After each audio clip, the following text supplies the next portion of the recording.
But first things first, we obviously are all aware that Zashir uh, is no longer going to be joining us. So, the last thing that sort of happened with Zashir is he thought uh, this boulder pile was quite enticing. So, um, I I seem to would. remember him heroically throwing a dagger and killing the mimic. Yeah, that's true. He did do that. He did land the final blow on the mimic. But I would say after that happened, he would have realized, you know what? I'm a lot more interested in what's behind this boulder pile. So I think he would have put all of his effort into scrounging through this as you guys talked. And as soon as he did find his way to the other side of that mysterious chamber, the He died. chamber completely collapsed. Not killing him, but separating the two of you from each other. So, something might be done with that later on. We'll see. But whoever wants to, go ahead and let's just give a brief synopsis of what we had encountered last session, of whatever you can remember. You wanna go for it, Pete? Uh, I believe in you, Pete. You let's got You see. stole this. my You fucking can do drum. it. All right. I don't have notes, but I'll try to remember. Alright. So we started off. Anyone who wants to help him out, feel free. We started off. I think we just heard some kind of noise under a pile of rubble when we walked into that room, or something like. Somehow we found Orn. Is that your name? Yep, that's right.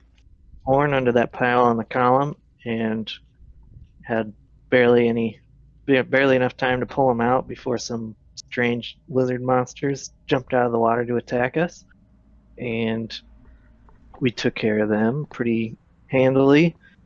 Then we walked into, let's see, we walked into the jail area. I think that was next, and we found this strange lady wearing a mask in jail, and we spent a lot of time trying Who to can knock remember what the her mask resembled? uh, What was the face of her mask? besides Guy Fawkes, Yeah, that besides one Guy that Fawkes. one god, the All Father Yep, you got it. or something like that. Go ahead. Yeah. Yeah, we failed spectacularly trying to knock down the jail gate for a while, and then finally freed her. Um, and I think she just wants to escape and help us get out or get to the bottom or something. Yeah, we made But a it's bit kind of of, an agreement. yeah. Then let's see, how did we open this door down here? I If think anyone can somebody just remember that did part. like a mage hand I trick remember. or something. Go ahead. What are So you we, remembering? yeah, I remember how we got down to where we're at. So in this, Well, I this, remember the statue part, but I don't remember how we opened this. Wasn't there a door here? Oh yeah, There yeah. was a wooden oh There bar was a on yeah, the door, other yeah. side, and we could see it through the crack. he made Yeah, handed so the we door just did the kind of up. mage hand and Okay, opened this. I see. Then What you we found these statues. One was a tall lady, and they were all siblings. One Yeah. was a uh, Lean, the other two were green both machine. guys. One of them was leaner and taller. The other one was shorter and beefier, and they had some descriptions on them. And Uh-huh. the woman was the oldest, and then we had to try and um, put some, or do we take crystals out or push something in a certain order?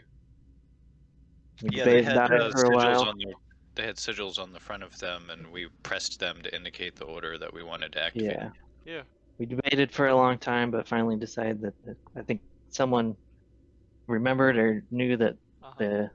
the females were still considered first in the line, and they're, I guess, the king's children. Mhm. Yep. So that opened up King Idubus. this elevator thingamajig, Yeah. and a couple of us went down at a time, and found this nice little area. We're having a great time, and then somebody told what's her name? Lucatiel. Lucatiel. There was a nice chest there that might have a key. Oh yeah, we were looking for the key to Yep. this big iron door up here, Mhm. and it was a mimic. It sure And then we fought. was. Which, by the The way, end. yeah, pretty much. Which, by the very good job, you put an extra details in there that I forgot. I totally forgot about the mage hand door. That's for sure. Um, but whose is this? I remember one of us putting like a wreath on this Orn was table. doing just I Ritual was starting a casting. detect magic ritual. detect magic. That's Oh, what it okay. was. And then the Yeah. mimic kicked in, so we had to stop. Yeah. So because that question was asked like the other day, mimics, even though it would make sense to me for it to be like object influenced by magic, like biologically they are the physical form of a chest. So there it would be a natural to detect a mimic, and not a arcane roll of any kind. Um, Interestingly enough. But yeah, we've definitely got enough time to detect magic on this room, and I would say everything is pretty pretty decrepit and old, covered in dust and grime, and just there's definitely I would say you would have detected very faint, fading um, auras of magic on this bookshelf. But I think you guys already took like, did you guys already explore this bookshelf? I think I did, if I remember right. Let me. So I think you guys got some scrolls. He did. He got the scrolls, and I found out what they were and gave them back to him. Cool. Yeah, so whatever you would have detected from this bookshelf would have been whatever magic was left in this room. But as far as where we are now, as I had said, this is probably, um, let's say, I would say it'd be like 50 feet below the initial jailer, prison chambers. It's very hot and mucky down here. Not a lot of air ventilation. Um, I'd say the ceiling's about 15 feet high, just sort of basic description of what we had before. Um, but we have just defeated this mimic that had swallowed this large brass key that is just covered in a layer of mucus from the inside of the mimic. But we have acquired it now, and we can only assume that it might help us with some sort of door. I'm not sure we're getting through that collapse.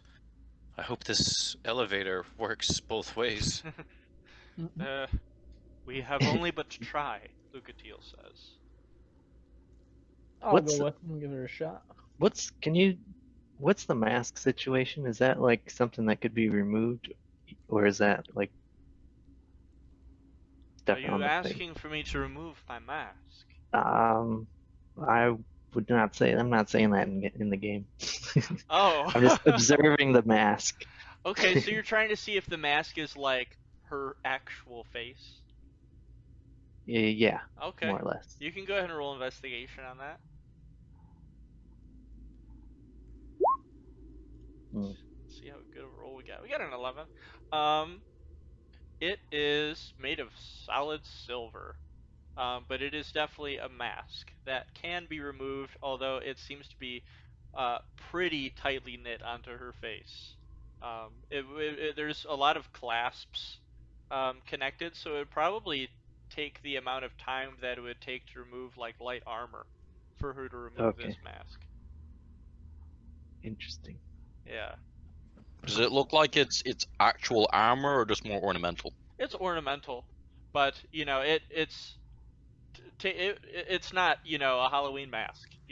This is like a knight helm almost. The amount of like clasps and things that are connecting it to her head. I'm gonna step into the cage All right. and turn to everybody. Well, as I'm about to step in, I'm gonna turn to everybody and be like, If something goes wrong, I'll shout or do whatever, but maybe I'll see you up top, and I'm gonna step into the cage, and I have reaction plans that if I get attacked by anything, I'm gonna cast Misty Step. Oh, cool. All right. Um, all right. Sounds good. So you, as you open the cage, you notice that on the floor of this, cage chain pulled elevator is like a pressure plate, and you can only assume that if you were to press this pressure plate, it might activate the elevator once more. Right, so I'll kind of stand in, turn around to face my friends, and like I'll be standing on kind of the side, so I'm not on the plate yet. Okay. Turn around to face my friends and do the whole cartoon kind of gulp thing. And then remember that up top it faces to the east, and then I'll turn back around and step on the plate. Okay. So, everyone watches with held breath to see what happens next, and you step on the pressure plate covered in cobwebs, but it does click, and we hear the jutting of old rusty chains from above us as um, very violently the cage, gets pulled with a very quick jutting movement, and you sort of slam against the cage a little bit as it flails around and scrapes against the stone going back up. But even though it's very old and rusty and not very comfortable, you are able to be pulled back up to the top of the chamber. You still up there? Did you make it? If I hear that, I'm gonna shout down, I think I'm fine, I'm gonna step out in hopes that it goes down for the next. Okay. And if you do step out, as soon as you jump off the pressure plate, it will descend once more, and everyone is able to get up safely. Lucatiel will volunteer to go last. I'll stay back to guard Lucatiel just in case. Okay. Alright, so is Lionel heading up then? Lionel will somewhat cautiously step into the cage Okay. so as to not get his fabulous mane stuck. And yeah, he's a pop up there. Alright. And then, Bippity boppity boo. And away I go. Bippity boppity, women are property. holy fucking shit. Can you imagine if the girls were still here? What That's why I fucking said it trouble you now would and get not in? earlier. Oh my gosh. Oh my goodness. Hey, I'm a bard. Hey, bard, okay? Hey. Okay. So we all head back up to um, air that is still very musty and flat, but a lot easier to breathe in than down in that cramped chamber. As Lucatiel ascends last, and she brushes the dust off of her coattails and makes sure her feather cap is in good condition as she takes it off, and you see sort of matted, sweaty but braided hair below it, and she just sort of makes sure her feather cap looks nice and fits it back onto her head. And we I all think I'm head. gonna Go ahead. do that thing that dogs do where they like run ahead and then run back and then run ahead and run back. Totally, yeah. That's totally in character for Nerf. I would 100% expect that. What color's her hair? Her hair is like an auburn. Okay. Yeah. So, do you guys remember where she was from? Just out of curiosity. Wasn't she from Mirrah? Yes. And also, in addition, who has the coin that she gave us? She told us it has the power to give. Um, She didn't give it to me yet. She showed it. She oh, said she'd nobody give it took to it us when yet. we got her out. Yep. Okay. So I think she would try to. She would be drawn to these doors, I think, more than any of you, and would, without caution, step up to their gates, as she would um, stroke the silver goatee on her mask as she looks up. And did I give a description of what was depicted on these iron doors? If you did, I don't remember it. Okay. So on these iron doors would be depicted um, the three knights, the three knight statues that you had seen over in the corner of that small chamber down there, from left to right, in the order that you guys chose. Interestingly enough, and they would all be standing at attention, like brave knights would be from left to right. We would see the image of Alicia, Reese, and Yahim. In the same images through statue, and we would see a very large cobweb covered keyhole at the very center of these two iron doors. Lucatiel, you've proved to be quite trustworthy so far.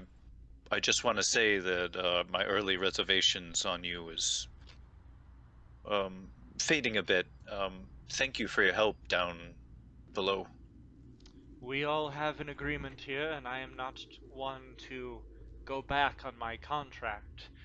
All of you have proved to be very dutiful companions indeed, and I totally expect that ones who would not know or trust somebody they had find in a prison to hold reservations toward them, as I, being a mercenary, would as well. But I believe what is hidden behind these doors is sending chills up my very spine. I suggest we all be careful as we head even further into this decrepit dungeon. I barged through the doors. No, I'm just kidding. I think it would be then that after she says, we all should probably be careful as we head further down here, she would go into the satchel on her side again, and she would pull out that coin as it sort of glints in the soaked stone around us. And she would once again show one side depicting this angel and the other side depicting this devil.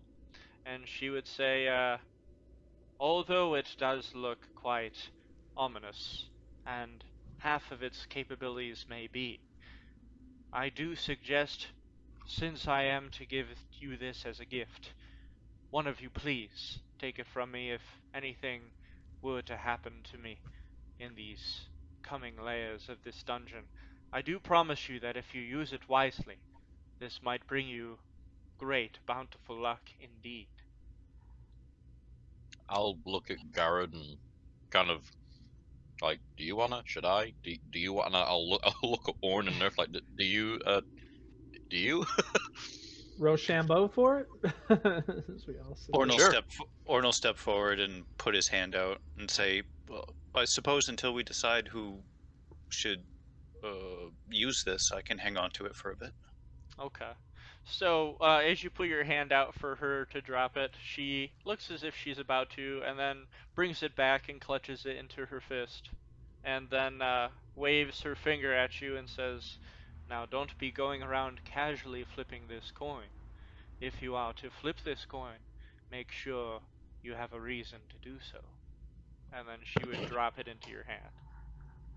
He opens his spell component pouch and puts it in one of the reserve compartments and seals it up. Alright. Now who has the key to get through this place? I forgot who it was that grabbed it from the clutches of that terrible monstrosity. I thought she did. Was it me? Alright. I thought it was. My memory fades me in recent times. And she goes into her satchel and she pulls out the large, heavy brass key, and she takes a breath. She says, alright, we've gotten this far, there's no reason for us to stop here now. And then she jams the brass key into the bearings of these iron doors as we hear her slowly click it to one side, and all of the gears inside these iron doors, which probably haven't been opened for a very long time, begin clicking and clacking as we then hear the two doors click open as they slowly form a little bit of a hole in the center with some light flickering through. And she looks back and she nods her head to all of you and says, "Whenever you're ready, I'm ready." All right, I'll lead the way. A moment.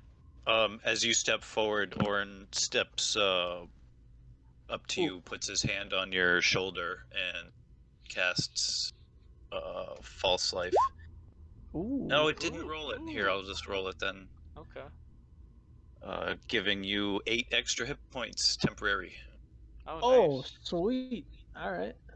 Go Would ahead I and recognize that as what type of magic that is, or would I just be like, it's magic? what kind of magic does your bards like? The type of magic that you cast? Do you cast? You don't cast any abjuration stuff, do you? Oh, I'm sorry, I made a mistake. That spell is self only. I can't give that to Oh someone else. no. Oh Okay. no. All Sorry. righty, I'll put I'm- myself back. You're good, man. enough. You're good. That wasn't what I was looking to do. And I was actually just looking to see like what type of magic it is. Okay. But You I put your hand walked on that Garud's back. shoulder and you say wait, and then you touch your own chest and give yourself extra hit points and say and wait. Now we're good.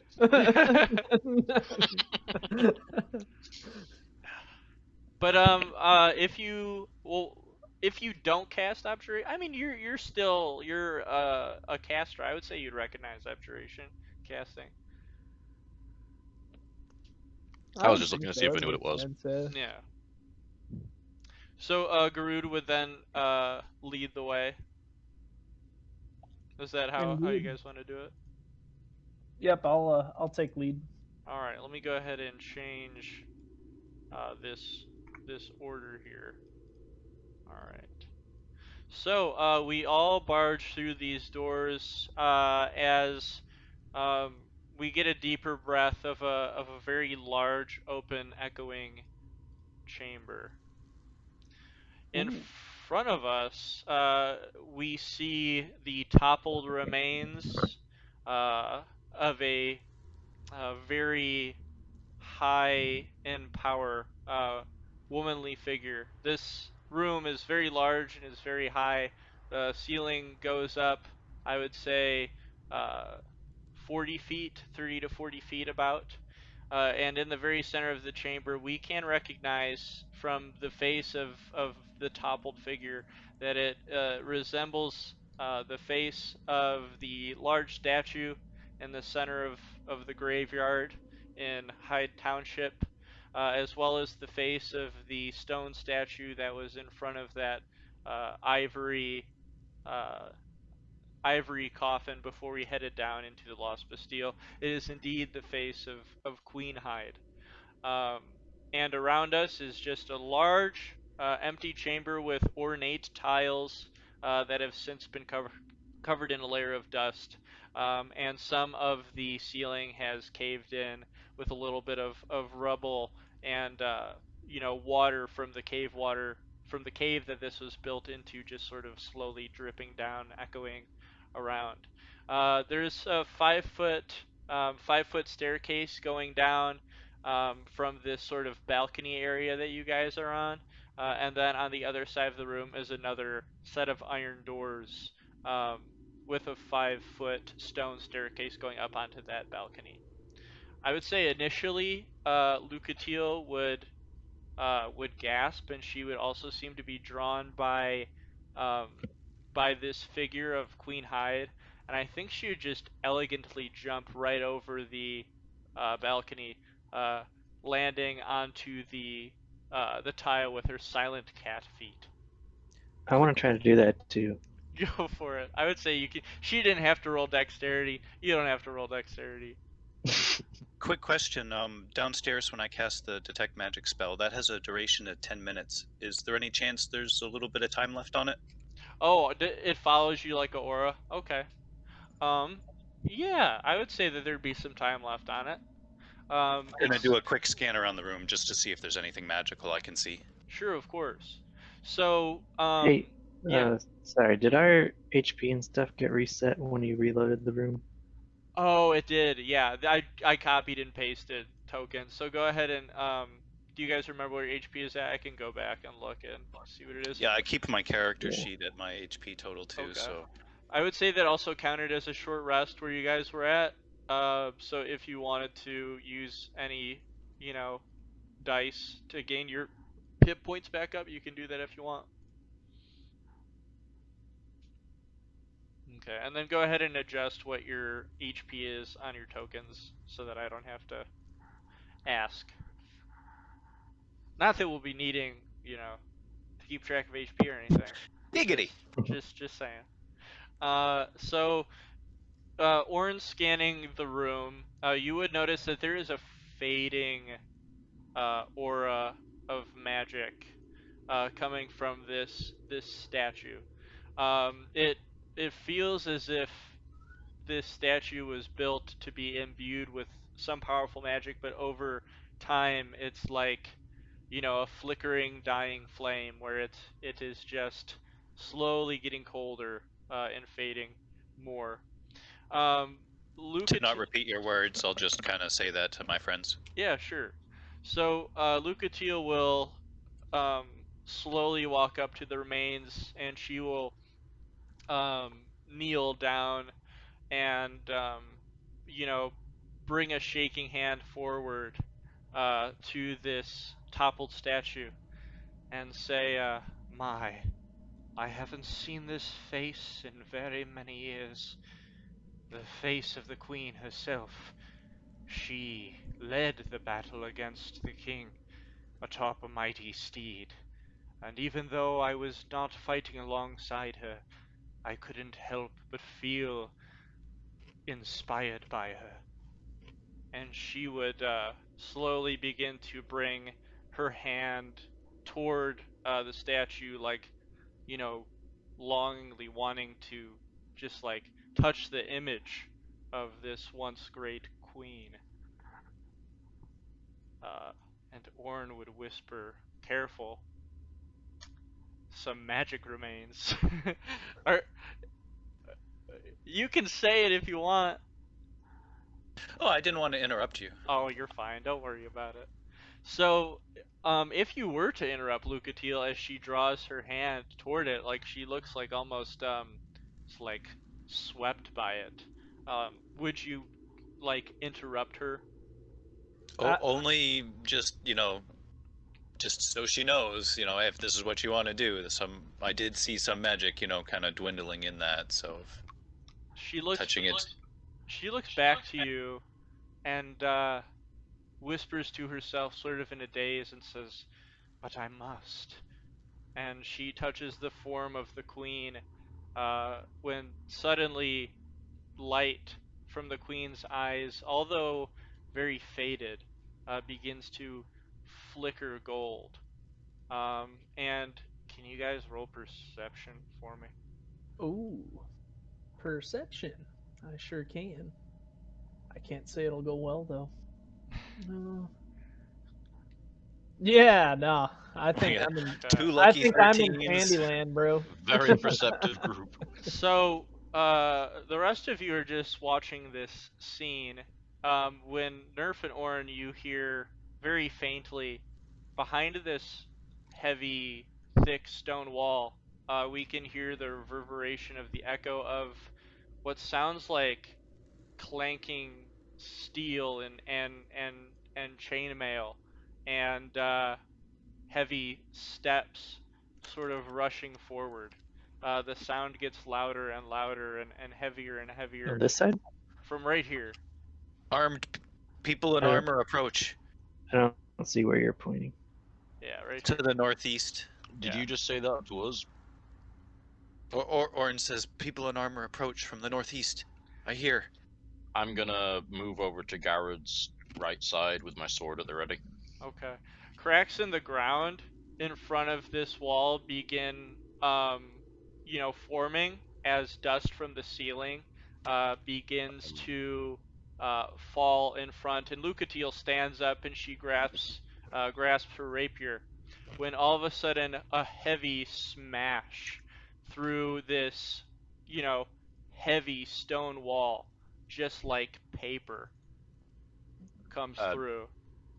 Can I just say that as a reaction, I'm holding Vicious Mockery in case something goes down, in case like an aggressive move is made against us. Yep.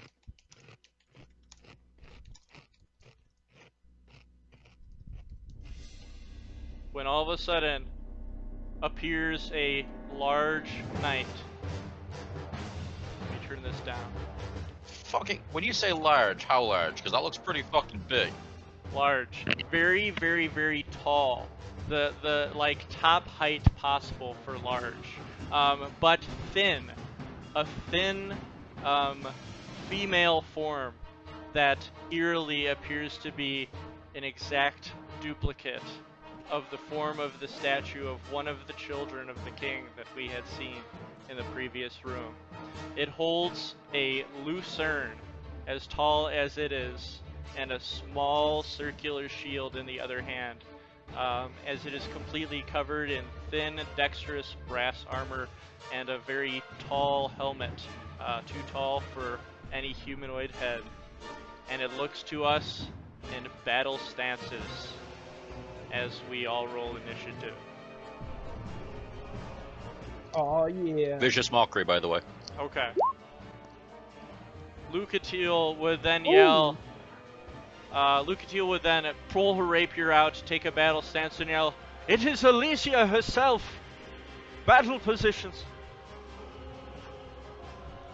Let me roll initiative for Lucatiel as well as Alicia, one of the children of the king.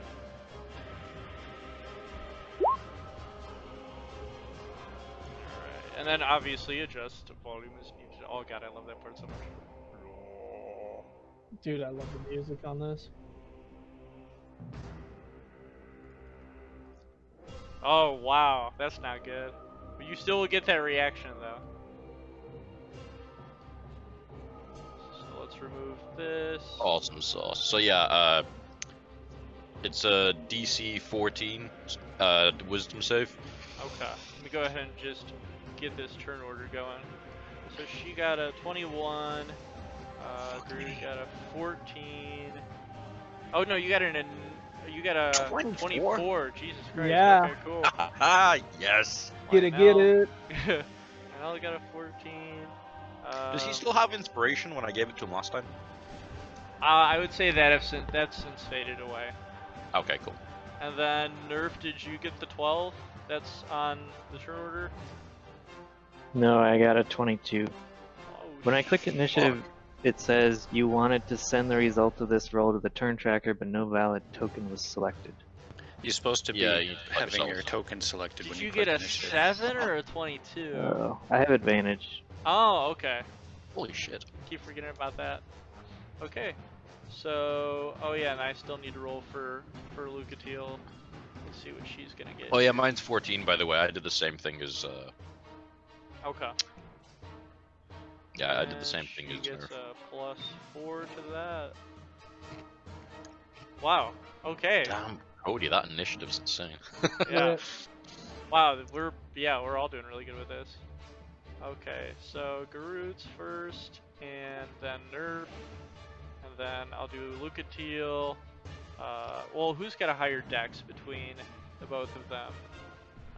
Yeah, Lucatiel will go first, and then Alicia, and then Orin and Lionel. You guys can choose who goes first. Which one wants to go before the other? I'll let Warren go first. He's a better choice. Okay. He's got more stuff up. So as soon as this old form of Alicia appears before us, as we had just seen only statues and impressions of her etched into doors previously, she now stands before us in all of her knightly glory. And as soon as you see her preparing for some sort of hostile force entering this room, you cast Vicious Mockery on her. And let's see if she can make that or not. Oh wow, that's definitely a no. Okay, so go ahead and what's the description of Vicious Mockery again? Takes a little damage and disadvantage on their Psychic, next psychic. attack. Yeah, damage. it said it on the chat. It's she takes 3 psychic damage. It's just above sorry, it's just below Garrett's initiative roll. Okay, cool. And then the actual information on it is there. And yeah, she's got disadvantage on the next attack that it makes. Alright. And yeah, I don't say anything special. The moment Okay. she comes in, I'm just gonna look at her and be like, "That thought is not thick." Ah, She would it's about to uh catch twice. she would sort of like shake her head as if she's trying to, like she's confused, and then look down and bring her, gangly arms up and look down at herself and cock her head back up at you in frustration and anger as you have insulted her athletic form. Thou art not a thick lady. Grasping the lucerne tighter, but definitely confused and taking some damage from that. So, Garud, what is your move? I'll go ahead and show you guys this. I prepared this so that you guys can see. This is pretty much what the statue is going to take up. So those are the boxes that are going to be, occupied by that. Cool, got it. And I'll go ahead and get rid of Alright. that now. Well, I'm going to Oh, take. shit. Go ahead. Alrighty, I'm gonna take just a little bit of my movement, so I have a clear shot at this lady. Alright. Then, since the statue's gonna be right there, I'm gonna go right here, and I'm gonna unload both of my hand axes at this old crouchy old bitch. Okay. So here goes the first one. Okay. 21 to hit. Right between her armor, you got her. Alright, roll damage on that one right away. Ooh! 13. Alright, Alright. and second one. Oh, Ooh, jeez. not quite so good. She's able to block with her. You'd be able to recognize that it is specifically a type of shield. It is an ARG, ARGE, a small sort of Viking type shield. Ooh. Okay. So it clangs against it. Okay. Alright, then I am done. All right. Next up then will be Nerf. Alright, I think I'm not gonna run up to her yet. I think I'm just gonna throw one of my spears at her. Okay.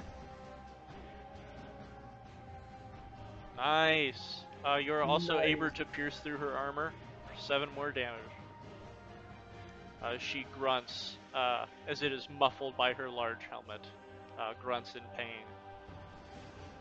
And Go ahead. how tall are these things? So this would be considered rough terrain. I'd say that would be about like 5 feet high, so you can climb over that. But this is like, it is taking up that full 10 by 10 space, and it is about 15 feet high before it collapses. So that Okay, is just I'll going to just be, hop over here. Okay, cool. Alright, so yeah, that's definitely going to give you full cover from Alicia from where you're at. Okay, next. And Go ahead. also, My bad. I'll do a bonus action to hide. Okay. Is there a roll for that, or does it just happen? I feel like. I think I do a stealth check. Okay, go for it. Nice. You're able to crouch down behind the monument as all your friends no longer know where you went, and you are hidden. That's me. And next up then will be Lucatiel. She will bring out, let's see, what is it that she has specifically? She's going to bring out her hand crossbow, and she's going to run up here behind the balcony, taking a sort of defensive position, and she's going to fire her hand crossbow at Alicia. And as she says, I fought alongside you once, but the contract is now expired. She will shoot the hand crossbow at her. Alright. Oh, dang it. Alright, and it just chips, her armor falls off. Alicia turns her head to face Lucatiel, we can see the anger emanating beneath your helmet. Lucatiel misses. So next up then will be Alicia herself. And let's see what she does. She is going to first look to Lionel, who had cast Vicious Mockery on her, and she's going to flip the arg up into the air and then catch it with her fingers. As we notice, the edges of the arg are very sharp, and she is going to toss it like a frisbee across the room at Lionel, and it is a heavy brass shield with sharpened edges as she tosses it in the air toward Lionel. And she's got disadvantage on her attack, right? That is correct.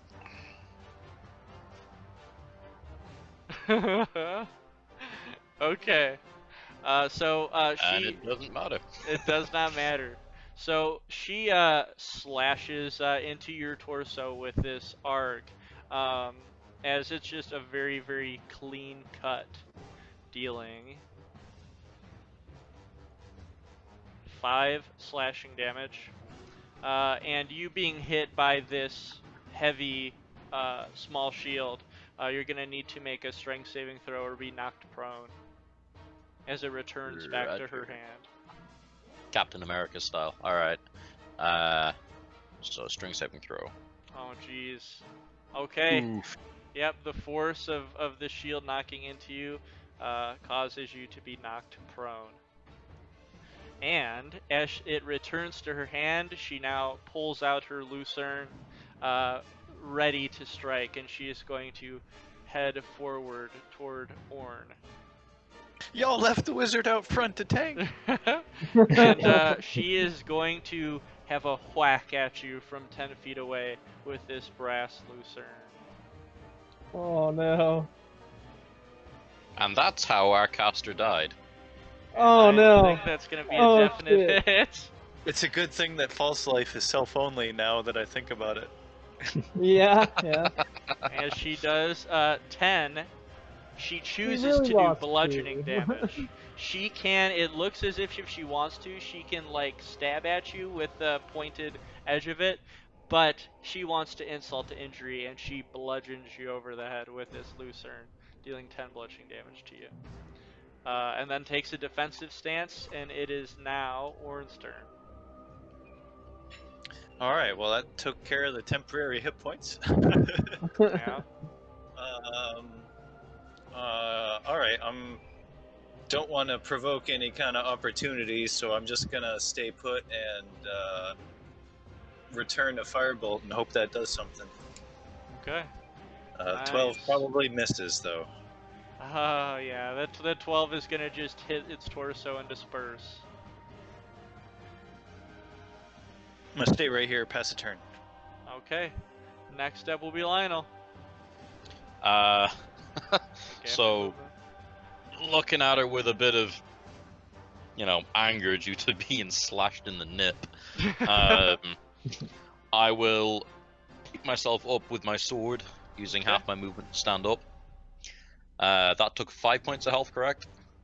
Let me double check that. Yeah, that's 5. Roger. Alright, not at all a bad thing. And okay, fucking slut. Right. I'm gonna move up beside Orn. Wait, is my movement 30 or is it 35? Just look. That's only 30. Okay, so I can get up beside Orn. And I will. Oh, this is a hard choice. Can I cast Enhanceability on myself? If it's touch. Yeah, you touch a creature. You can touch yourself. Yeah, you can touch yourself. I'm right, I can. I'm a That's just bard. not all This night country. long, bro.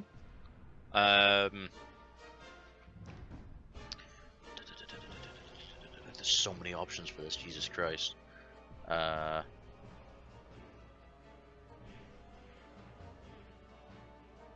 gonna cast Bear's Endurance on myself. So let me just put that into the thing. There we go. And I'm gonna cast Bear's Endurance. which gives me 2d6 extra hit points, which I really need. Hey, that's not complete trash. Nice. And I think that's all I can do. You Shit. have advantage on Constitution, and it lasts for an hour. Cool, but concentration. Okay. So yeah, that's my action, and then my bonus action. I don't think I've got a lot that I can do for that. It does have a range of 10 feet, so moving out of that radius is gonna provoke attack of opportunity. Just Oh yeah, so you know. I'm not moving away from that. I'm staying beside Orn to kind of draw aggro. Okay.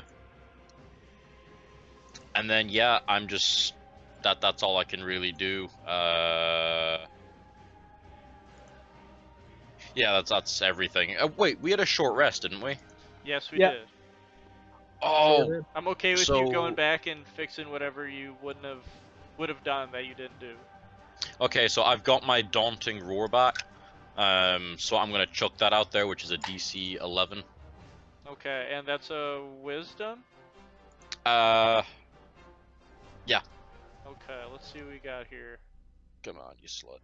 Okay, you take a mighty roar at Alicia as it reverberates against her body, but she is able to withstand it. Fuck.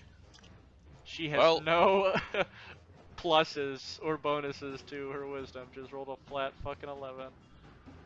Or excuse me, 18. Yeah, that's that's basically it. That's all I got. So yeah. Great. Alright. These are Um, the children of the king himself, you guys. This is gonna be a not easy street. Go ahead, Garud. I've used everything I've got. All right. So if I use my movement to come here, would I get a flanking bonus since Oh, it's- I think did we already talk about flanking and how like is flanking a like a by DM choice rule, or is that like a total? Yeah. oh yeah, it's up to you. If not, I don't. Yeah, I've never used. You know what? Let's see. Yeah, I'm cool with flanking. Go for it. Fuck it. You guys are in a hard spot. Yeah, flanking's cool with me. All right, cool. So Yes, slut. Is that advantage or plus Yeah. 2 or I can't remember. It's advantage. Okay.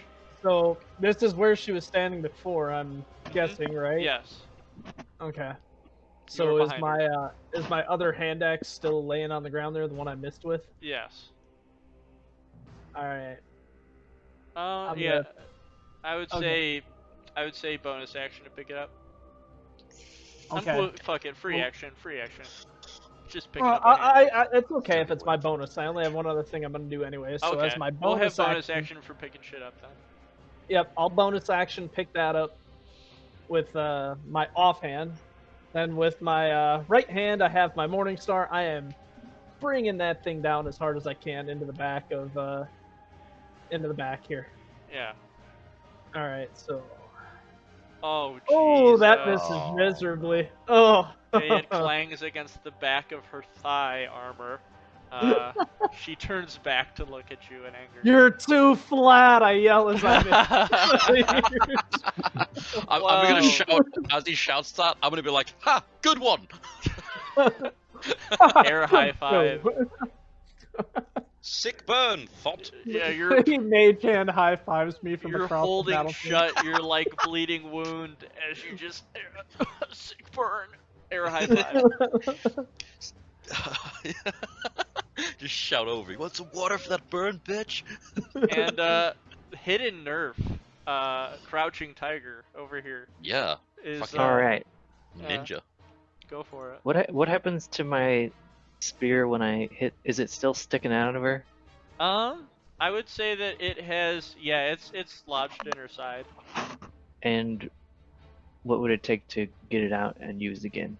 Was that a bonus action Um, too?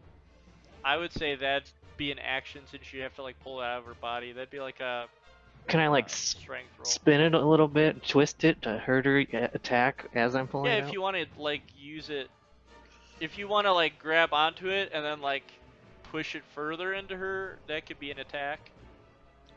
Okay. First, I want to keep my hidden, so I'll just throw my second spear at her. Okay, so yeah, that'll be advantage to hit. Nice. Fuck yeah. That's just enough. Get You're it. able to shoot the spear right in between her shoulder blades as she Oh, grasps onto it. For 11. nice. Okay. She's looking a little worse for wear now, as she trembles with this spear lodged between her shoulder blades. Yeah, and then I am not hidden anymore. Okay. And, Oh god. Oh, you're- he's dead. That's it. No! I'm fucking out, you guys. I don't want to do this anymore. Alright.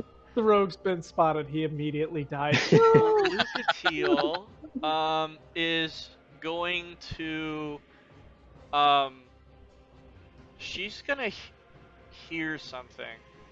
Her ears perk up as she looks forward, and with a trembling finger, she points her hand over here and she says, "There, look."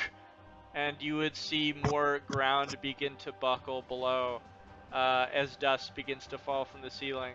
And she would immediately pull her rapier up over her head and say, "This is no time to back down. We must fight with all we've got." And everybody in the radius is going to be affected by her leadership ability. So let's see, within 30 feet of her. Ooh, that sounds like everybody. Yeah, so everyone Yeah. is going to be affected by leadership. Yeah. So that's going to be What's her that do? action. I'll go ahead and link that to you after, or just let you know what it is after I give everybody this sort of status shit. So leadership is for 1 minute. Lucatiel utters a special command or warning, making. Let's see. Oh, wait, whoa, I think I might have gotten that incorrectly. So, whenever a non-hostile creature can see within 30 makes an attack roll or saving throw, the creature can add 1d4. Okay, that is correct. The creature can add 1d4 to roll provided it can hear and understand. So, yeah, whenever you make an attack roll or saving throw, you can add a d4 to your roll Oh, for the hell next yeah. minute. So like bless? Yeah, pretty much bless, but it's like a creature ability instead of being a Okay, spell. cool. That's So- legit. Yeah, so that's her action. She's gonna stay put, and then Alicia looks down at all of you with sort of a growing confidence, as we can hear a muffled, whispering, like deathly but womanly cackle come from beneath her brass helmet, as once again the walls crumble. Oh. Oh, that's a different wall. There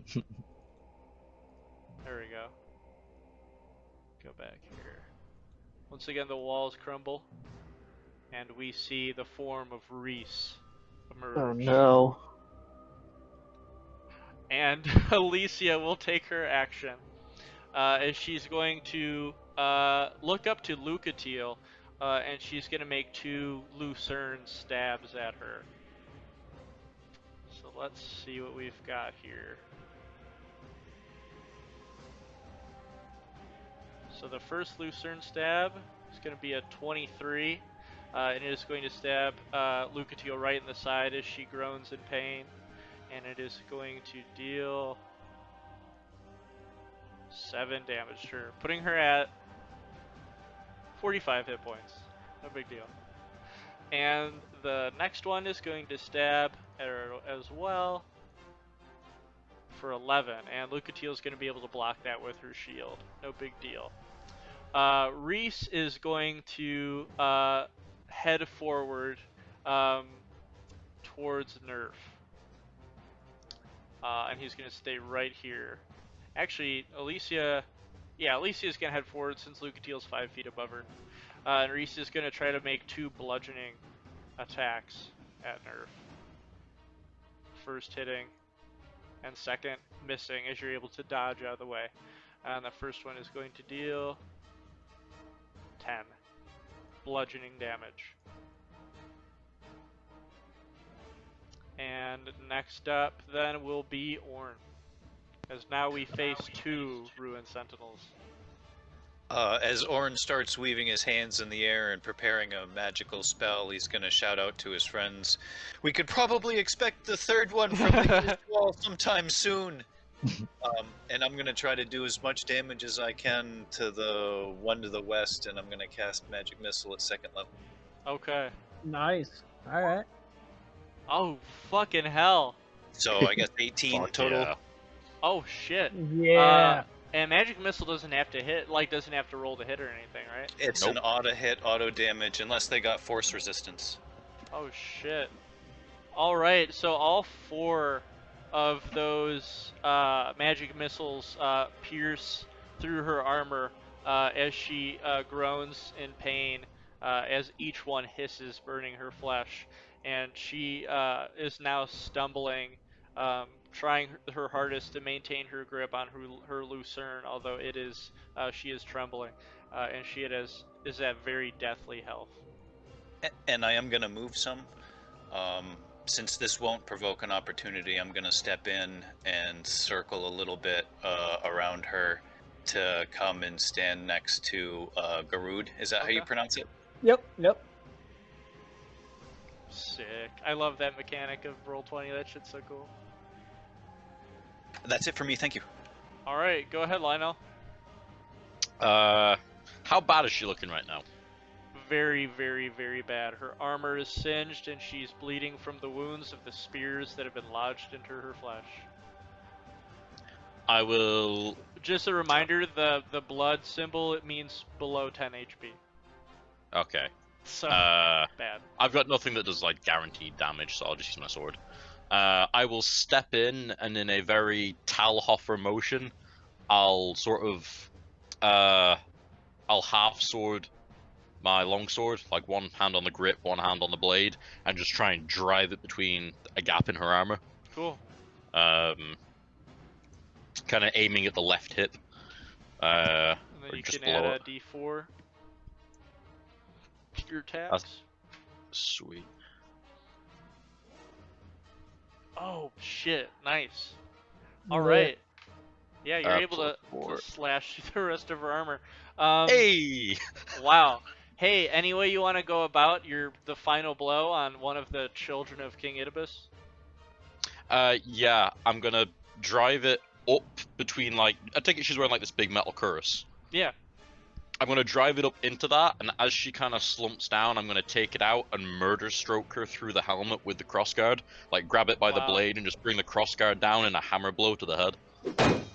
Oh Okay. yes. Yeah, so you stab, your sword follows through. She lets out one last deathly wail, falls to her knees with a puff of smoke, and then you have your last final blow to her helm as the helm just spirals off of her face, and you see that her face is just like sunken in, twisted, humanoid form. Her eyes just sunken into her face as she comes down, falls to the floor in a heap, a pool of blood on the floor. And Alicia, the daughter of King Idubus, is no more. Her shield, is that beside her? Yes. It's mine.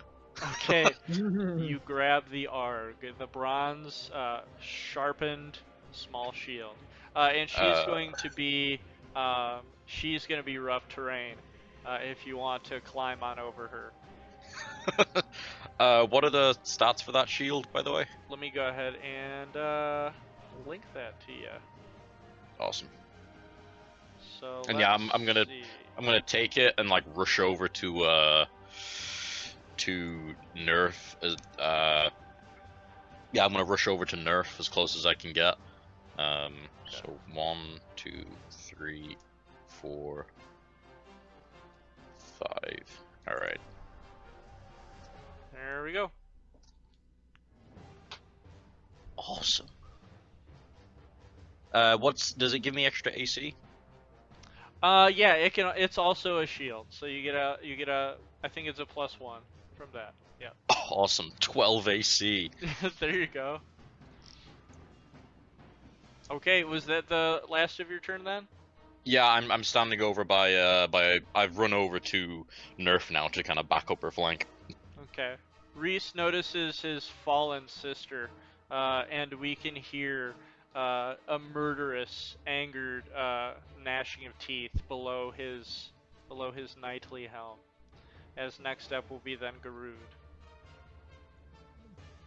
All right, so I am going to use all 30 feet of movement. Get myself right behind him. Okay. And I'm going to try again with the Morning Star. All right.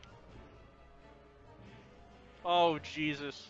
And then the It plus 4. Hold on. clangs against No, I his still armor. get my. Oh, I go get my for it. plus 4. Go ahead, go for it. See how high you get. Just Oh, no. 17. Okay. You pierce through the brass armor just enough, and you hear a cry of pain from him. How much damage are we dealing? 9. Wow, that's some good damage. I'll take it. 9. All right. Okay. You pierce through the old flesh of this old knight. Anything else? Mm. No, I think I'm good. Okay. Next up then will be Nerf. alright, I'm just gonna bonus disengage All right. and scamper across here. And I guess jump on top of her and take as many spears as you'll let me. Okay, go for it. Okay, What should I do? so that's gonna be like a roll to get the spear out of her body. So that's gonna be like a strength roll. Oh, actually, I don't think you'd. I think you'd be able to pull it out. It's just gonna be an action to pull it out. 1 or 2? She does have both, so I would say an action for each spear. Okay, I'll just take 1. Okay. All right. And then next up will be Lucatiel, as she will chuckle to herself and say, "So they can be stopped." And she will jump forward over the balcony with some extra vigor. And she's gonna head forward. Let's see if she can make 15, 20, 25, 30. She will look to Lionel with a nod of camaraderie as she slashes at Reese's armor twice with the rapier. Let's see what she can do. Alright, so that's going to be a +5 to hit. Miss. Okay. Ooh. Oh, Alright, they both clang against her shield, and she turns to Lionel and says, "Well, perhaps you can fill in where I failed." Does And, her ability She's a little work on rough. herself? let's. You know what? Yeah, you're right. Yeah, it would be on herself as well. So let's see if The first she one can... has a chance, maybe. Yeah, the first one does have a chance. So let's see if she can go ahead and boost her own morale for a d4. Alright, Alright, so Come on. 1d4. boom. It was quite the rousing speech she gave, sir. Okay, nice. Alright, as she stabs it right between the armor. Let's see how much damage she's going to deal with her own leadership. Okay. It's going to be a 1d8 plus 3. Nice. Alright, and that's That's pretty lit. 8 piercing damage. Okay, as now Reese is looking a little worse for wear. And next up then will be Orn. Okay. I'm gonna move up to right about here so I can see that thing clearly from the other side of that broken statue. Okay. And I'm gonna conserve a little bit of my power and send frostbite deep into that armor to see if I can disrupt that thing's ability to attack. Oh, nice. So, a Constitution save. If they fail, they'll take a damage and have disadvantage on their next attack. It's just like vicious Alright. mockery. Okay, so you attack it with biting ice that spreads like a spider web across its armor. 4. Okay, so Fuck it is frostbitten, and has a now sort of claw of a grasp, not really able to be as dexterous as the ice forms over his hands, and so he will have disadvantage next turn. Orn's gonna look a little down crest, having to resort to using the magic that killed his student, and then pass the turn. And next up then will be Lionel. How's he looking at the moment? Worse for wear is what I'll say. But not quite as bad as his sister. No. Okay. With my newfound abilities, I can only make one attack per round. Okay. Yeah, I'm gonna use my longsword again. I'm not gonna try and get fancy with the shield because I've only just picked it up. So I'm just gonna duck behind the shield and do a sort of sweeping slash and try and get him in one of his legs, and it Okay. might add more AC to the hit, but I'm effectively trying to like just hamper him a little bit, just sort of lower his agility a little. Of course. So what's he gonna do with that? Single-handed attack. I take it it's a certain size of shield that I can't two-hand with it. It's too big to get hold of. Okay. Yeah. So one-handed. Hey, do I get a +4 to that? It wouldn't matter. Okay. Okay. But yeah. Yeah. So Okay. So clang yeah. against the shield once more. Not a hit. All right. Unfortunately. That's all my stuff. Where's my? Yeah, that's everything I can do because I don't get my bardic inspiration back, except for long rests. So yeah, I'm gonna move around. I'm gonna move to like here, to cover all. Actually, no. I'm gonna stand beside Lucatiel, and I'm gonna take my bonus action, my reaction, and my next turn's action to effectively block her left side with my body and my shield. Okay. And just act as a whole other arm for her, holding an extra shield. Awesome.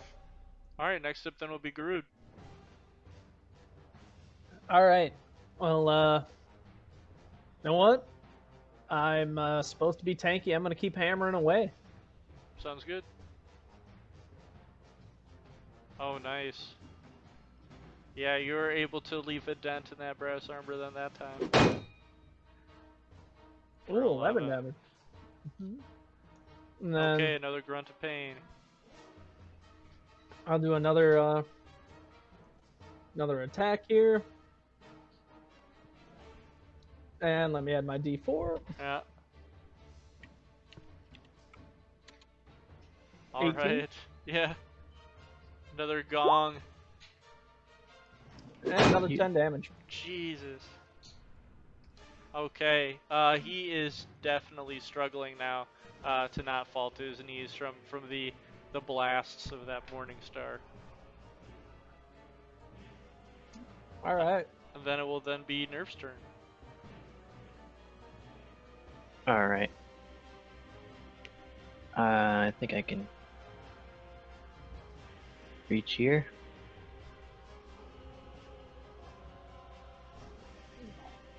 And attack him with my spear. Okay. Yeah. Oh god. Yeah, you're going to just miss wide. Flanking? Its back Yeah. is where Garud is. So you're at its side. Fine. Yeah. Okay. Was there anything else you'd be able to do? No. Okay. On Lucatiel's turn, you guys would begin to hear that dreaded sound of rushing armor coming at you from this side. And Lucatiel would yell, "We're about to be closed in!" And I think she would run up to the end of this balcony over here. And then come at Reese with the 2 rapiers. Let's see. So that's going to be the +5 again. First one's gonna hit, and the second one's gonna hit. Yeah. There we go. Alright. A That's my useful captain. companion. Alright, 8. Okay, and Reese is now not looking very good at all. And another 5. As blood begins to just drip from the inside of the brass armor. And just as the first time, we then hear the terrible crashing into the stone wall as the final, most aggressive and hostile of the 3, Yahim, emerges from behind the wall. And what's going to happen is Reese is going to look up at, his brother, and drop the arg, and wield the lucerne in both hands. And it's gonna as he's gonna take a sort of T pose, and begin spinning on his feet, almost as an athletic ballerina, and is going to swing the lucerne a full 360 degrees around him, and is going to make an attack against everyone in his area as this lucerne spins round and round at full capacity, at full weight. Ooh. I'm going to use my Making a reaction spin for attack. defensive duelist. Okay, go for it. How does that work That's again? due to my AC for that attack. So if I'm holding wielding a finesse weapon, which you are proficient with, another creature hits you with a melee attack, you can use your reaction to add 2 to your AC for that attack. Okay. So here, I'll pop it in the thing. Hold on. You have a Ooh. finesse weapon? Oh shit! No, I'm not using a finesse weapon right now. Never Uh-oh. mind. Nope. Sorry. No. Damn. Lucatiel No, will, you make a good point. Lucatiel I'm will glad not you get brought that hit up. though, since she is on a different, plane Level. of height than the rest of you guys are. But Right, yeah, right. Reese Friendly is gonna... reminder: he has disadvantage on this attack Oh, from he the. does, doesn't he? He does indeed. Oh, that's gonna be I great. love it. Okay, so spin attack in his final, breaths of life, and let's see if he's able to do anything to you guys. Okay, A 15. so that's gonna hit Garud and Lionel, but not Nerf. As Nerf is gonna be able to dodge the swing of this large brass lucerne. And those of you who are hit are going to take some extra damage from this. Yeah, because it's because it's a big boy attack. All right. Those of you who get hit take 18 bludgeoning damage. surprisingly I'm still okay for the most part. Okay. I'm fucked. Okay. Jesus.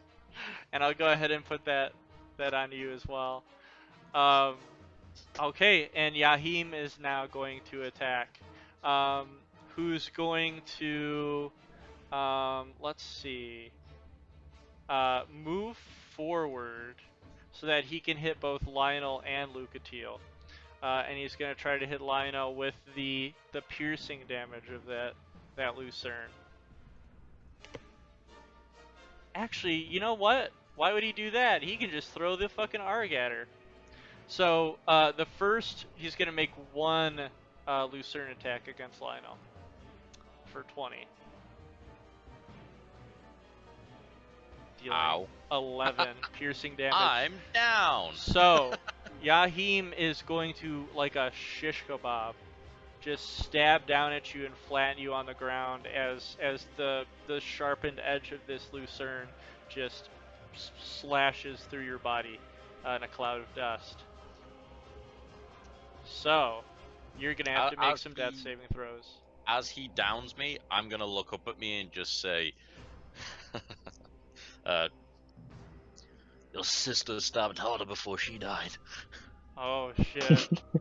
He would then, like, push it deeper. As the rest of you would see Lionel, crying out in pain, being, I tell him, yes, daddy. I was gonna just hear, being here, yes, flattened. daddy, so worth Hey, I it. thought you weren't that kind of bard. And the lucerne, he still he doesn't stop. Like, he doesn't bring the lucerne out.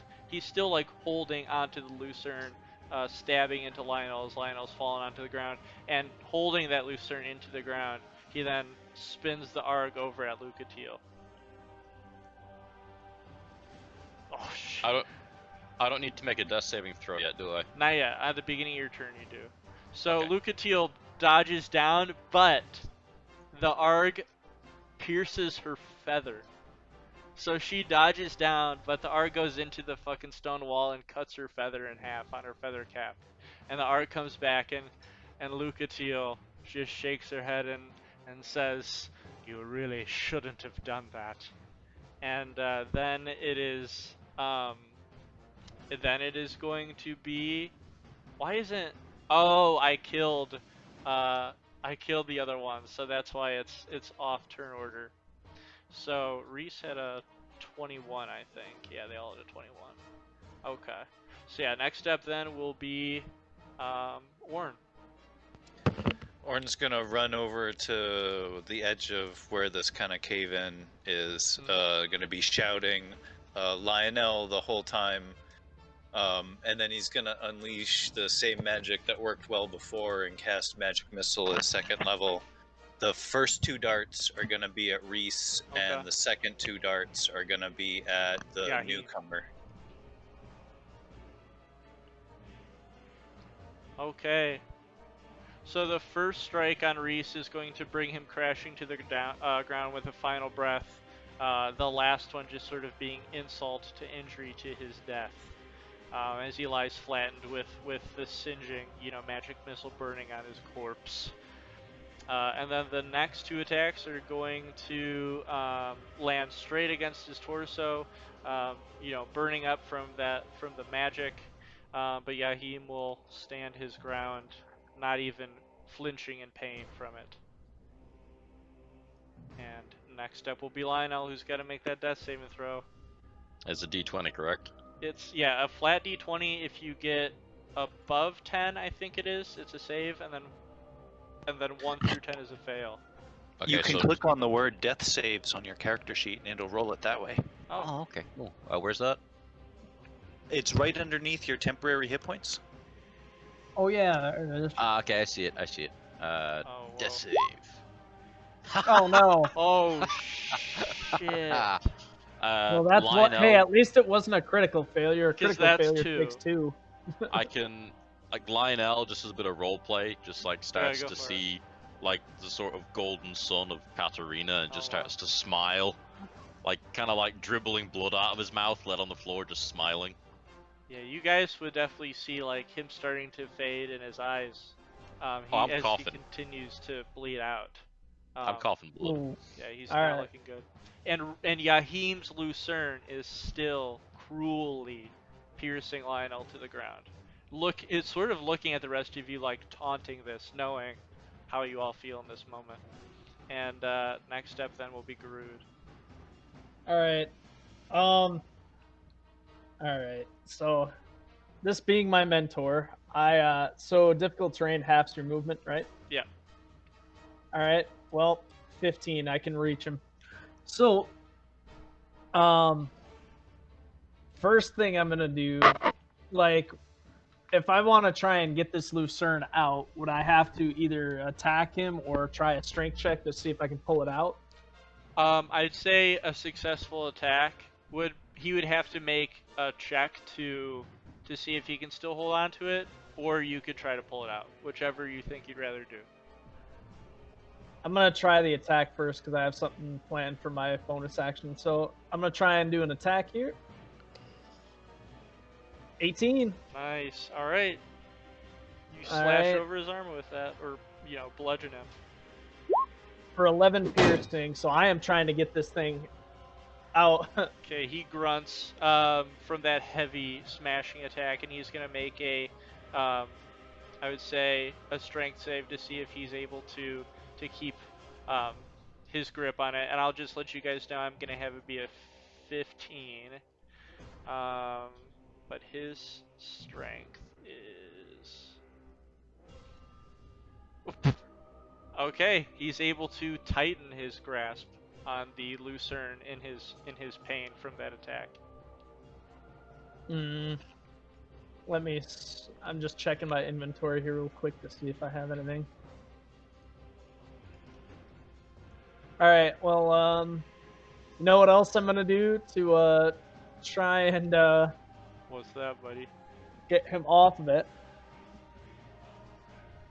Hold on. So I didn't get a description on this shit. You know what? Give me 1 second here. Okay. Sorry, I'm just double checking my stuff Totally here. cool.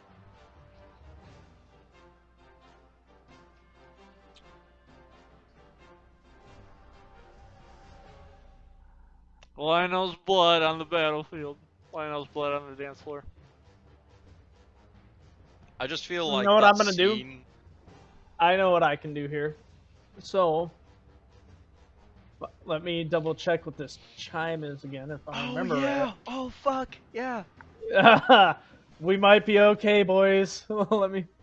I genuinely feel like that bit where I got killed was like I went over to attack the skinny one, and like the other guy just erupts out the wall, and I like slow turn as I just see my death. Yeah. So here's what I'm What? gonna do, so that way it's technically in his hand Mhm. to activate this chime of denial.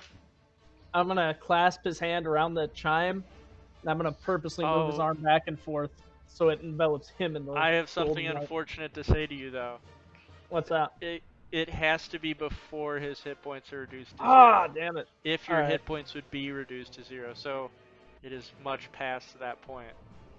It is indeed. Then, Wait, sorry. What? He's trying to take the lucerne from No, the dead guy? the Chime of That's fine. Denial. He has it once a day. You can use an action to activate it to envelop yourself in golden light. If you're for the duration, if your hit points would be reduced to 0, your hit points are reduced to 1 Okay. instead. So he's trying to do that for Lion. Yeah, but his hit points have I already. can't. Been His reduced to hit 0. points Got already it. hit Yeah. 0. That was my bad. That's all good. We can go back. Well then, by any chance, I have like torches and stuff. Could I do a medical check to see if I could at least try Stop and the bleeding? cauterize and stop the bleeding? Yeah. It won't prevent him. I would say if you do get a really good medicine check, you can prevent him from needing to make further death saving throws. So I'll have that be. I'll have that be a 17. If you get a 17, you can prevent further death saving throws.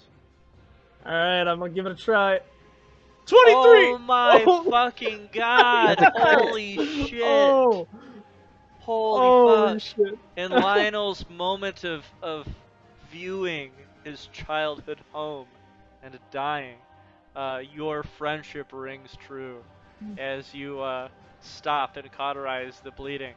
And Lionel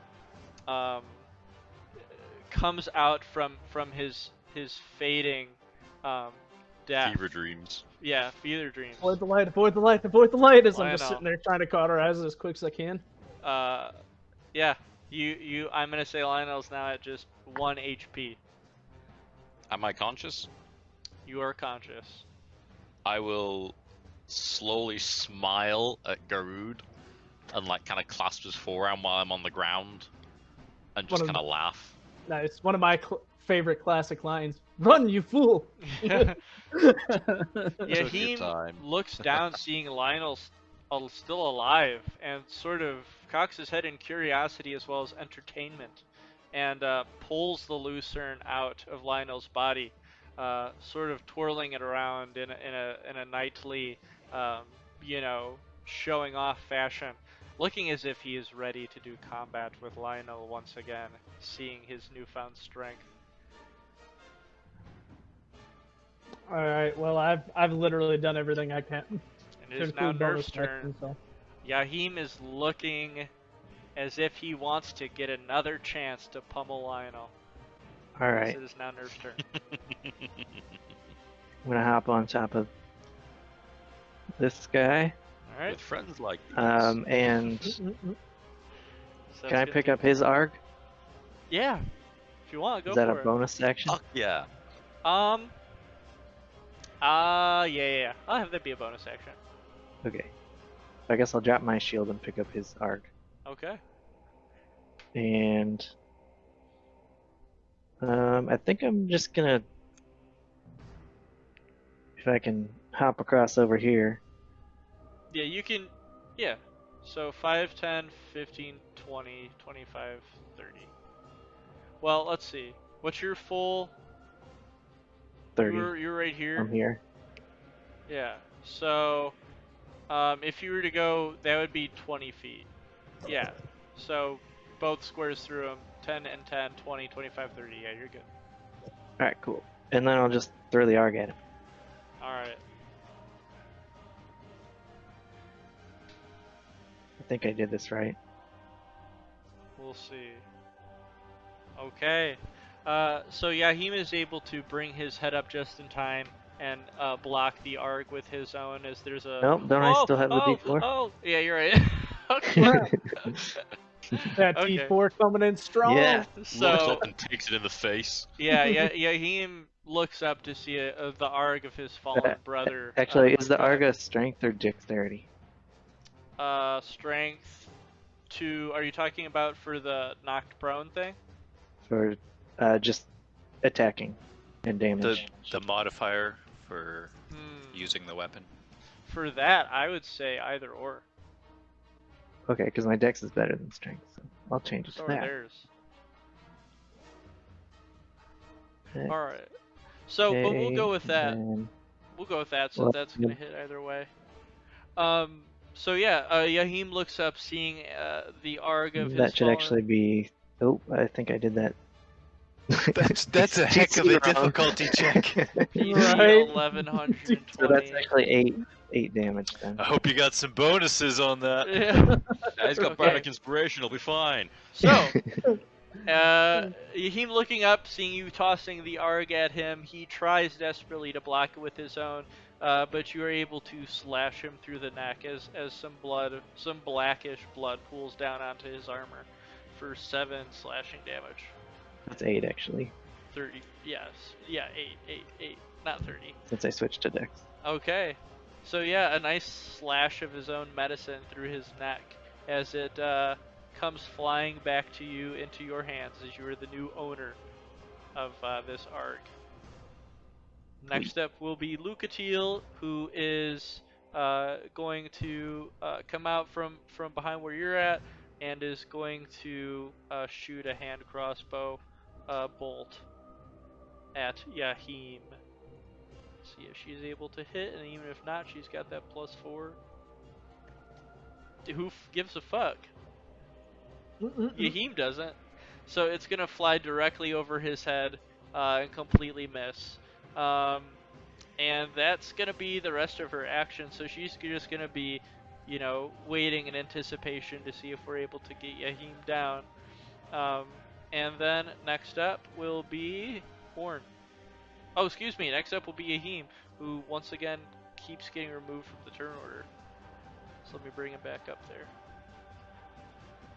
Okay. So, what shall he do now? I think he is going to try to once again plunge. You know what? I think he's gonna be. No, he is the brutal of three, the most brutal of the 3 children. So yeah, he is going to try to plunge that Lucerne back into the once dying body of Lionel, because 1 death is not enough for a 20. That's Shit. going to be 6 as he stabs the Lucerne and tightens it further into Lionel's flesh. As Lionel being brought back from the brink, he once again starts fading away. As he downs me again, as I drop to my knees, I'm gonna look up to him and put a hand on the Lucerne to pull myself a little closer to him and lean in, and I'm gonna say, "Your sister looked like shit before she died." And I'm just gonna spit blood on his feet and then just let go of the Lucerne and fall on the floor. And he is also going to let go of the Lucerne, and he's going to let your body just sort of flop onto the floor, as he is now going to try to bludgeon Garud with the Lucerne now covered in Lionel's blood. Alright. He'll hit. Just enough. Alright, and that is a... Yeah, here we go. Ooh. Not a whole lot, but you're still at pretty low health. So you're going to be bludgeoned for 5 damage as Garud's blood now splashes onto your chest. Or excuse me, Lionel's blood. Lionel and Garud's blood. And next up... Literal blood brothers. Yeah. Next up then will be Orn. Alright, seeing what's going on and knowing that his friends are in more trouble, he's gonna step forward and reach an arm over Garud's shoulder and send a firebolt at that thing. Okay. Say, we gotta get him out of there. This is the most violent of the 3. Yeah. Oh, no, I hit the wrong button. Okay. Now we can go with this. It's just... Okay. Still he nice. needs to take a save. Okay, so are you going to do the frostbite thing then? Yeah, I said I was gonna do firebolt, but whatever, I accidentally clicked this thing. We can go with it. It can be a frostbite instead. Okay.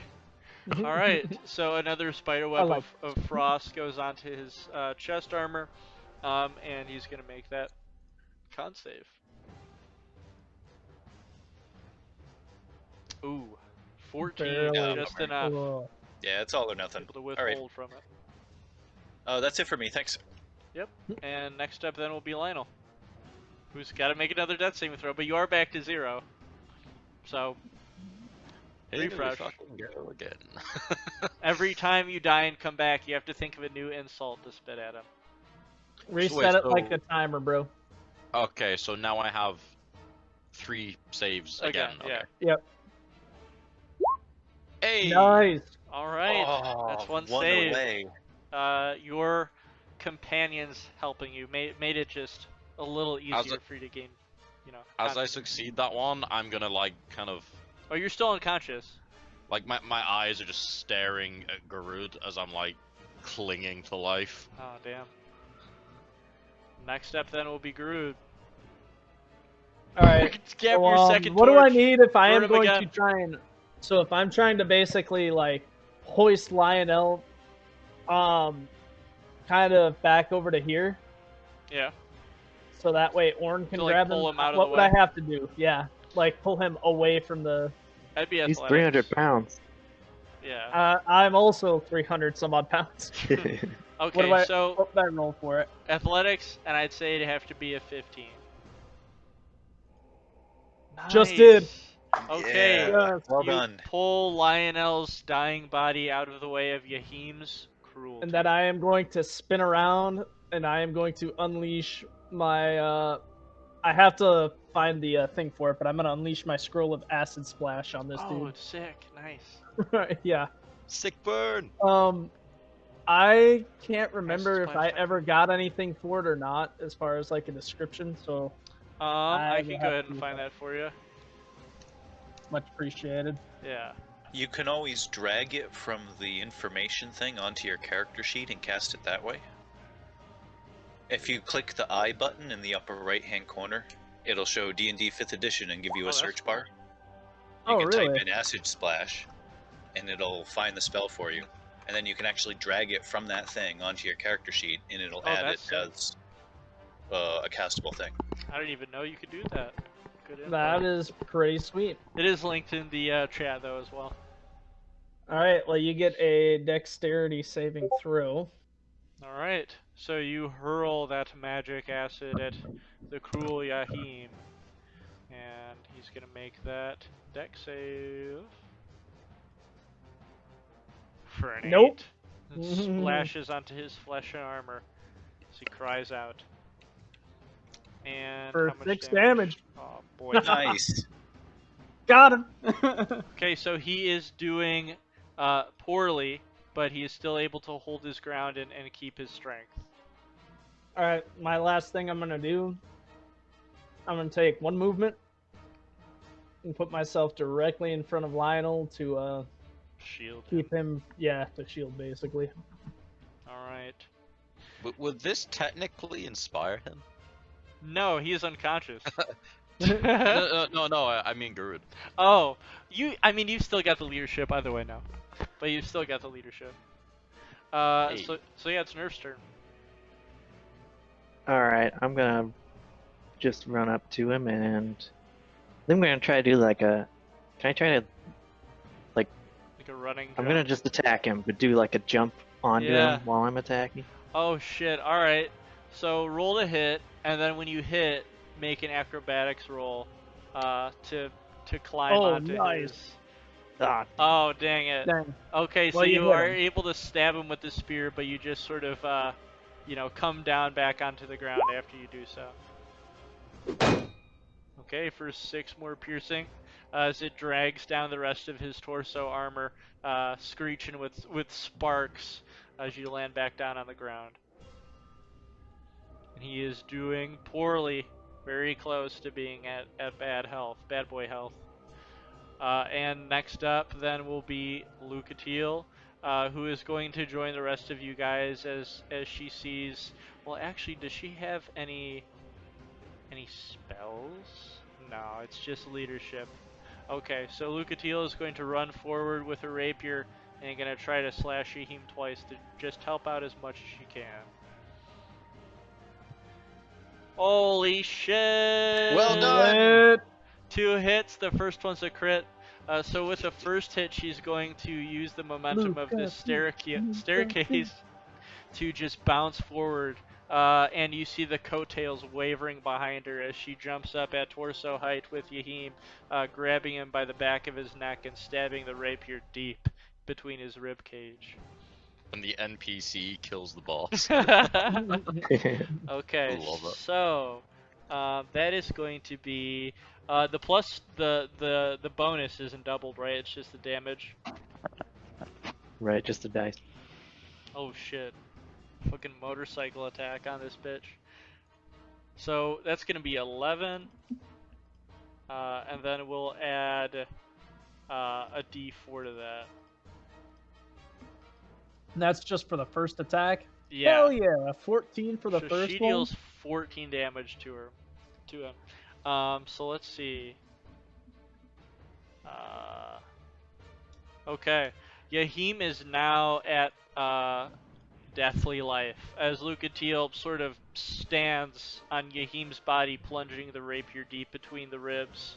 And Yahim tries to stay standing on his feet as he begins trembling, and Lucatiel just like bounces off Yahim's body as Yahim just sort of stumbles backward and then goes for another thrust attack with the second rapier.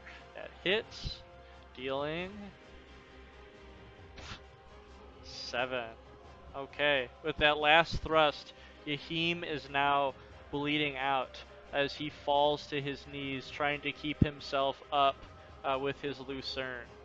And we hear the crash of him falling to his knees on this tile as he bleeds through his helmet and his torso armor. And the next attack is going to hit, or the next hit is going to be the death blow. So go ahead, Orin. Is it his turn? Because he Oh, usually it goes is right his before turn. me. Yeah. Sorry, guys. No, you're I tried good. to You're be good. fair. Thank you for being Yeah, like, no problem. it's not about winning, you guys. It's having fun here. No, I'm all about playing fair. Let's see it. So, fuck. I'm Yahim dying and I'm happy.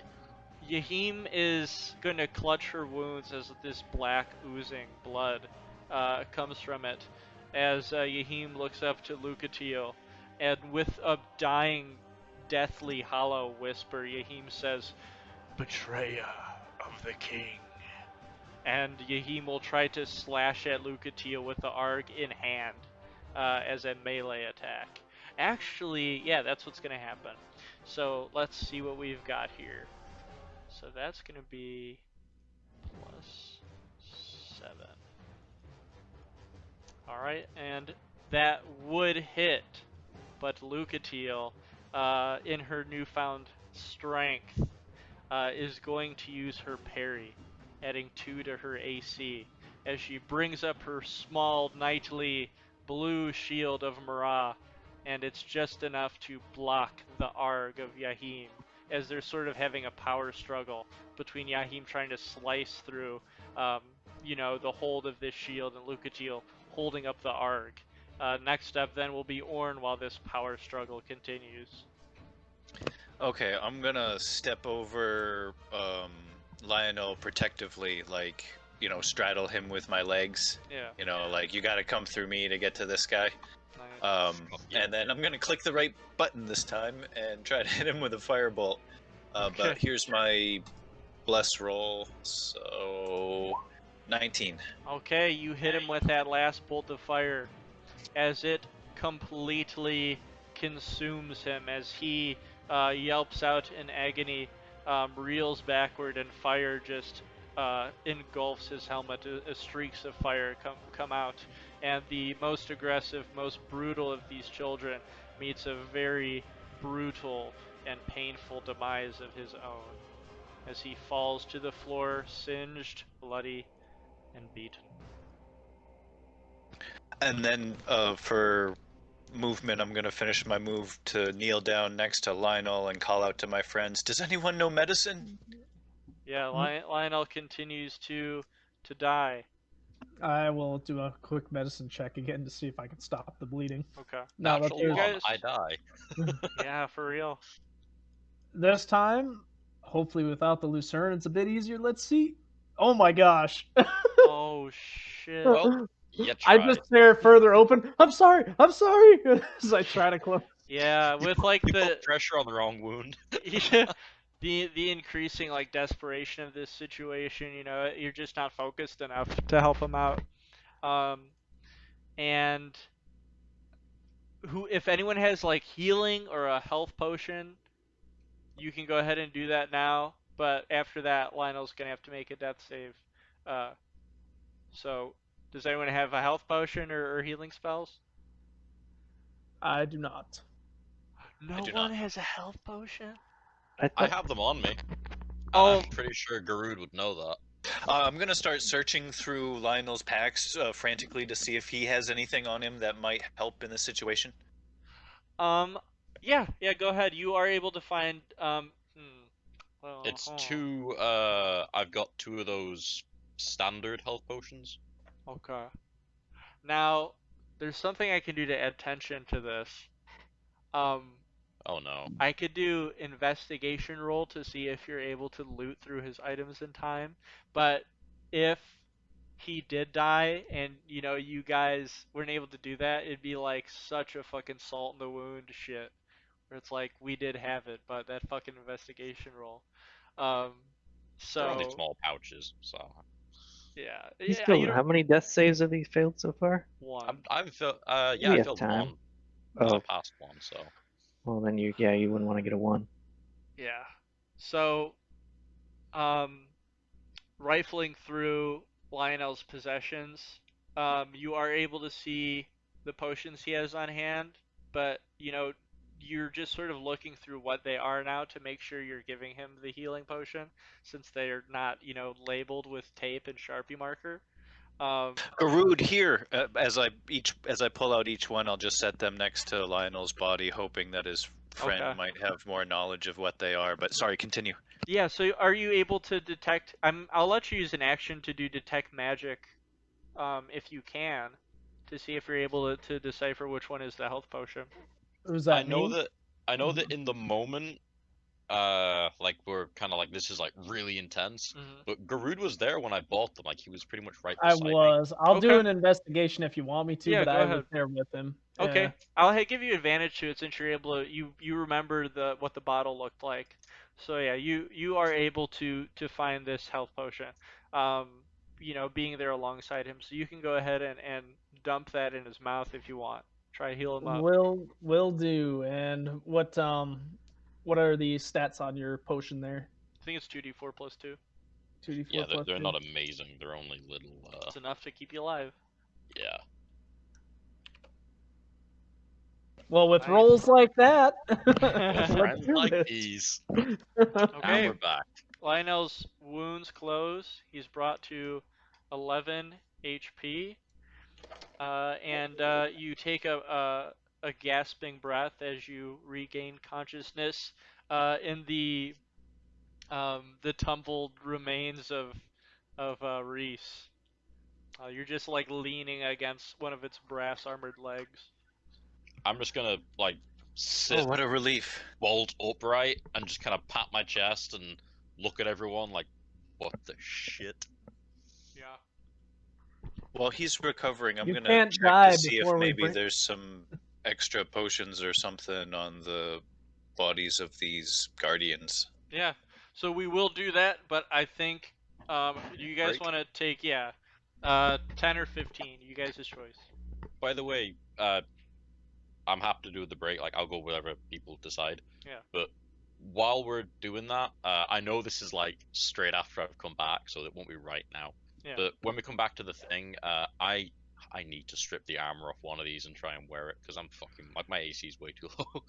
I would say they're for large, you know. Would So I be able to take like a pauldron or take yeah, a you'd be shin guard you'd and be wear able that to on like my wear chest? their gloves and let's see. I was thinking like to take a pauldron and like one of the shoulder guards and wear that as chest armor. Hmm. Like sort of what's it called? What you could Like do is you can see if there's a smith somewhere in town if you want to take the armor and see if they can sort of, you know, resize it. yeah, resize it for you and change it into some Ooh, chest armor. I have something I have to give you when we're back from the break too. All right. I'll take what gloves and boots I can, but yeah, I'll definitely take a big piece of armor because my carrying weight's quite high. I've got like a strength of 15, Yeah. so I'll take what armor I can and stick it in my bag and just to take to a smith when we go back. But I will say from all the damage dealt to these guys, you're only able to pick up one ARG that's in good condition. The rest are like dented to shit from the damage now. They won't be able to be of use. I say there's my arg and then there's the one that nerfed through, so I think that's one of the damaged ones. Yeah. So, Okay. um, yeah. So you guys can pick up one ARG, and then also, um, I would say in you guys' hands, you're not able to hold the lucerne one-handed. All the lucernes are in good quality, but it will be a two-handed weapon that will act like a spear. Well, it would act like a halberd, but it's choice of do you want to do bludgeoning damage this turn or piercing damage this turn. If you guys come across an enemy that's like vulnerable to either or, so it's a little bit more um, versatile. What would the gloves and boots do AC wise? Fashion souls. Cool. Okay, so are they kind of like the fallen knight armor? I will show you a description. I will show you a picture of the rune sentinels.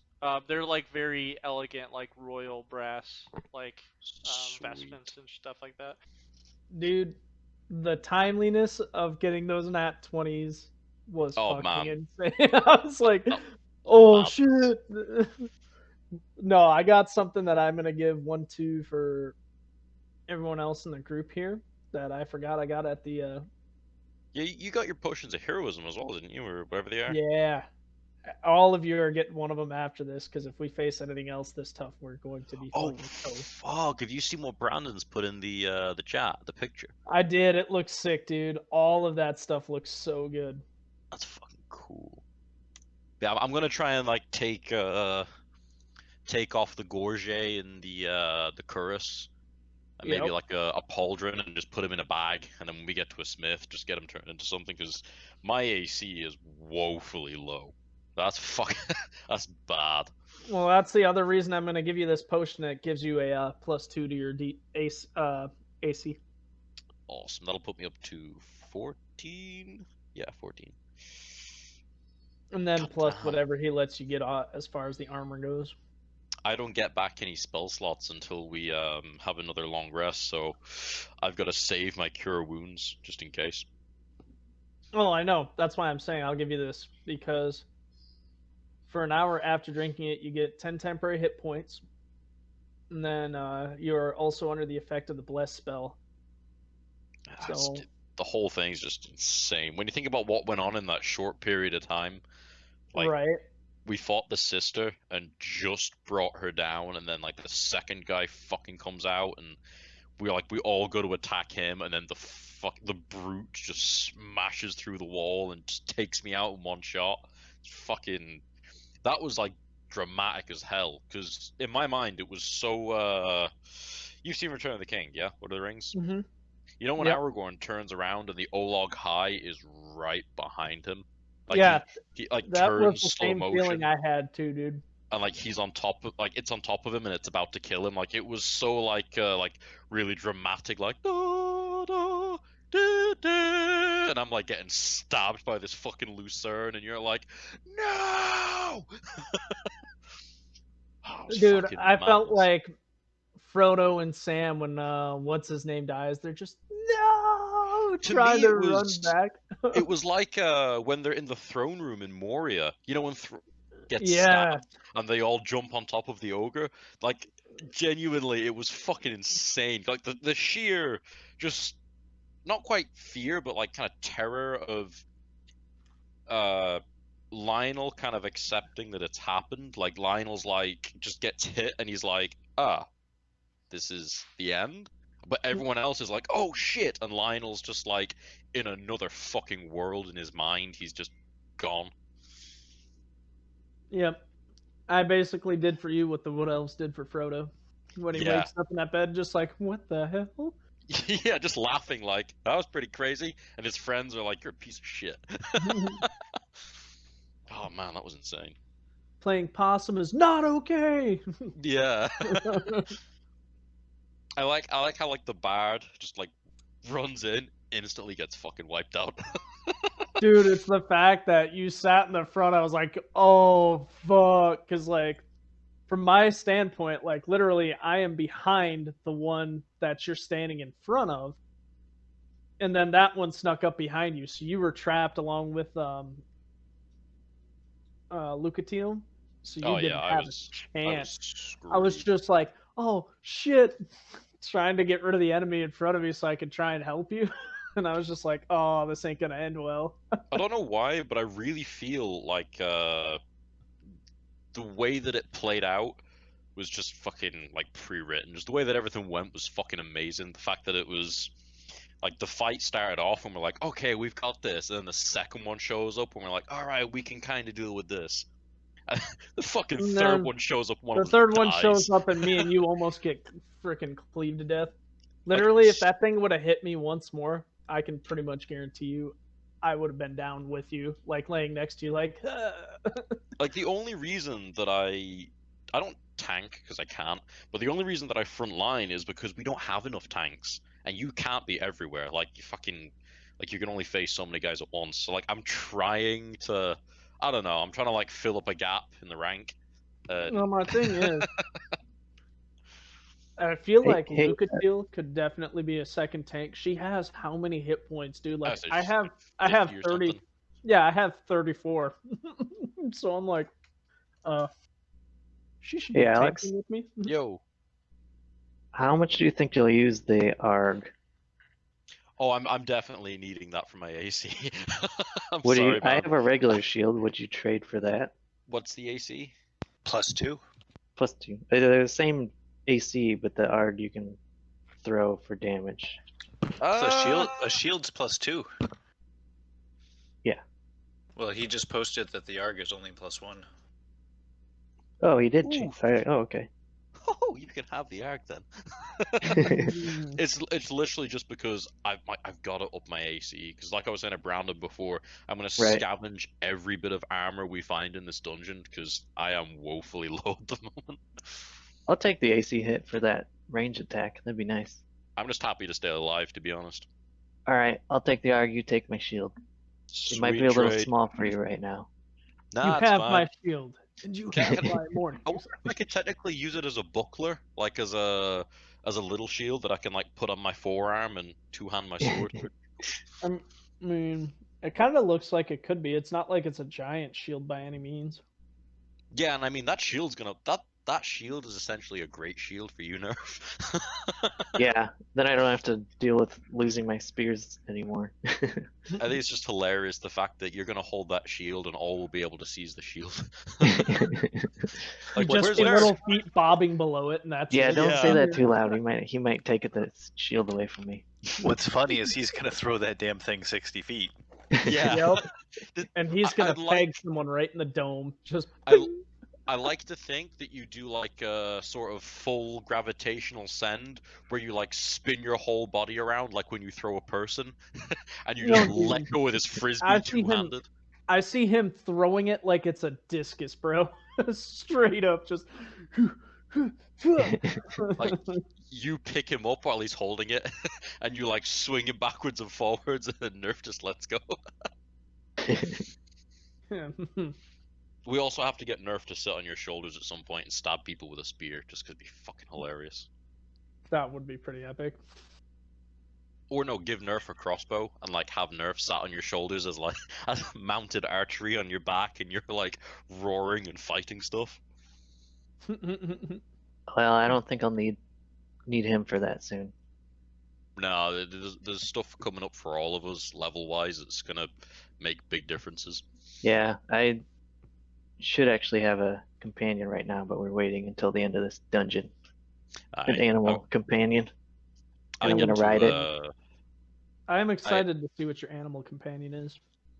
A fucking dragon. That'd be pretty sick.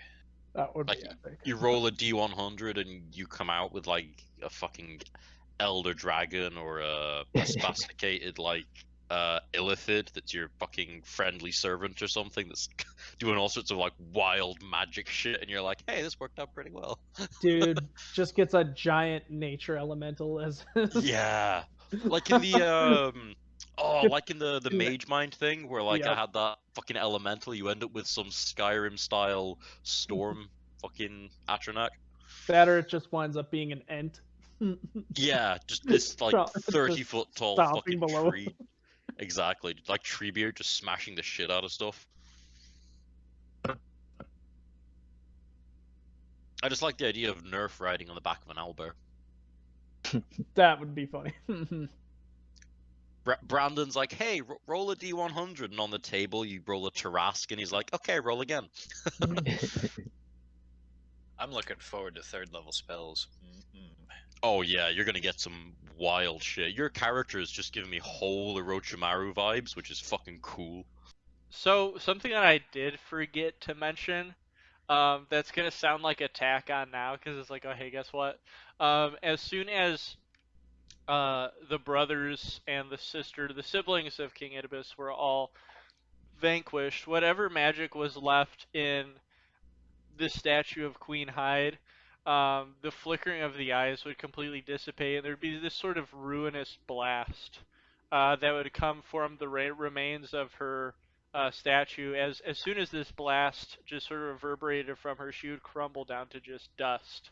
And this blast would envelop all of you, as a golden aura would envelop you that would be the same as the flickering in her eyes, and you would be sort of enhanced by additional ancient magic, leveling you up. So, Yay! I'm high as fuck, yo. so when you guys get an opportunity for a long rest, you'll be able to be level 4. So you've got the capability to be level 4 right now, but it won't happen until you long rest. So, not now. But because I just don't do long rests. It seems like a dungeons- great place for a rest. I don't know what you're talking about. Yeah, Right. it does, doesn't it? But unfortunately, Surrounded not. by the bodies of my enemies, who could be? What could Who be a couldn't safer be? place? So I will say that is all that the Sentinels have on them. They're strictly combat created, so you're not going to find potions and scrolls and trinkets on their Cool. bodies. I'm gonna bring one of the Lucerns back to town. I have an idea for it. Oh, cool. All right, yeah, we can do that. So who would be grabbing a Lucerne? And then I did say there was only one Arg that was intact. So who would be wielding that? The Lucerne? The Arg. Who wants to hold? Oh, Oh, I we gave talked about that that. to Yeah. I gave that to Nerf, and Okay. Nerf gave me her shield. Oh, sick. All right. So what's your new AC then? Oh, 12. My AC is 12. yeah, it's 12, and then Nerf's is just gonna be a +1 instead of a +2. Okay. Yeah, so it's 17 now. We can take a Fuck. short rest here if any of you guys want to use any more dice. I could use some health. Careful about that. I Yeah. could use some health too. This is only like you guys only have 3 dice per day, right? Like it's 3 per level up, Yeah. or it's Three 1 Yeah. per per level long up. rest. Yeah. Okay. All right. Cool. Cool. This is my last hit dice. Yay. Okay. Actually, I haven't used one prior to this, so I will use one more. Hey. I still have been one left. rolling. I've been rolling great take on my that. hit dice. I still have one left. So 15 is yep. I still got one left myself. I'm gonna save that up. I'm saving my last spell slot as well. Okay. 'Cause... Yeah. I got 2 first levels left. Oh, actually, no. I've got 1 second level, and I've got where is it? Yeah, because I cast Vicious Mockery. I didn't cast Hideous Laughter. So I've got 2 first levels. Oh, I just had an idea. I could have had Alicia pop out with like Zashir shish kebab on her lucerne. Oh, that would have been cool. That's where Zashir went. I'm gonna turn to Lucatiel, who lost her feather, Oh, and I yeah. will, because I've got some braids in my mane, I will cut one of those off, and I will offer it to her in replacement of her now destroyed feather, as a thanks. She will hesitantly grasp it and look at it in her hand curiously and say, "The only true friend I've ever really had was my brother, which I had failed. But to have a new friend, to have someone here who would willingly fight by my side and give me a piece of themselves, it is truly a rarity in these times. I accept this with great thanks." And she I will will, tie it to the end of where her feather was. I will smile and nod, and I'm just gonna hold what was a hole in my chest. Yeah. I'm gonna use the cleaning effect and get Lionel's blood off of everybody. Oh man, Okay. Thank you. that shit was everywhere. It sure was.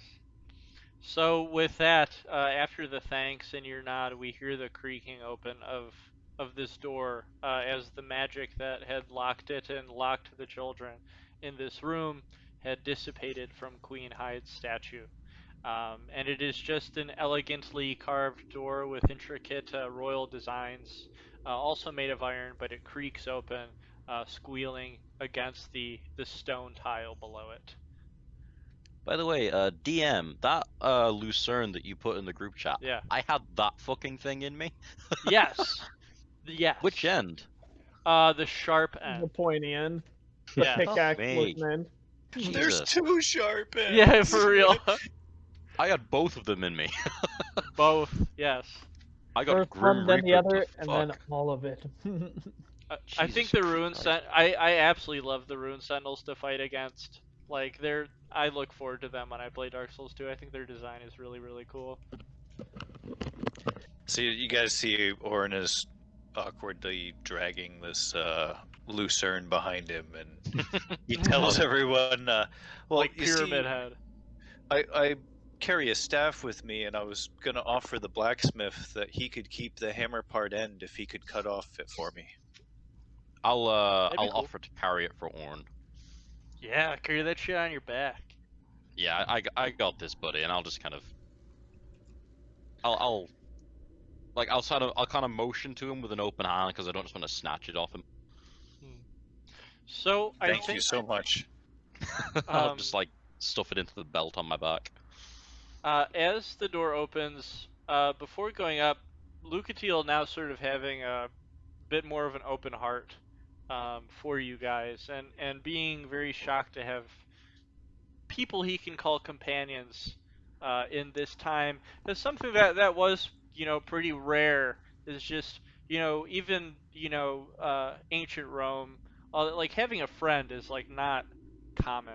Like you probably have like one close friend your whole life, um, and this is just a sort of a powerful moment for her, and she would sort of divulge a little bit more of her past, more than what she just sort of gave you guys to gain trust in her, so you could let her loose. and say, as I have said, I am from the land of Mirrah. I write now since I have been given my newfound freedom. My goal is to head towards the land of Drangleic. I'm in search of my brother. He had ran off quite a long time ago, and me feeling jealousy towards him being a better swordsman than I ever was, I was racked with great guilt that I had let him leave without truly showing him how much I cared for him.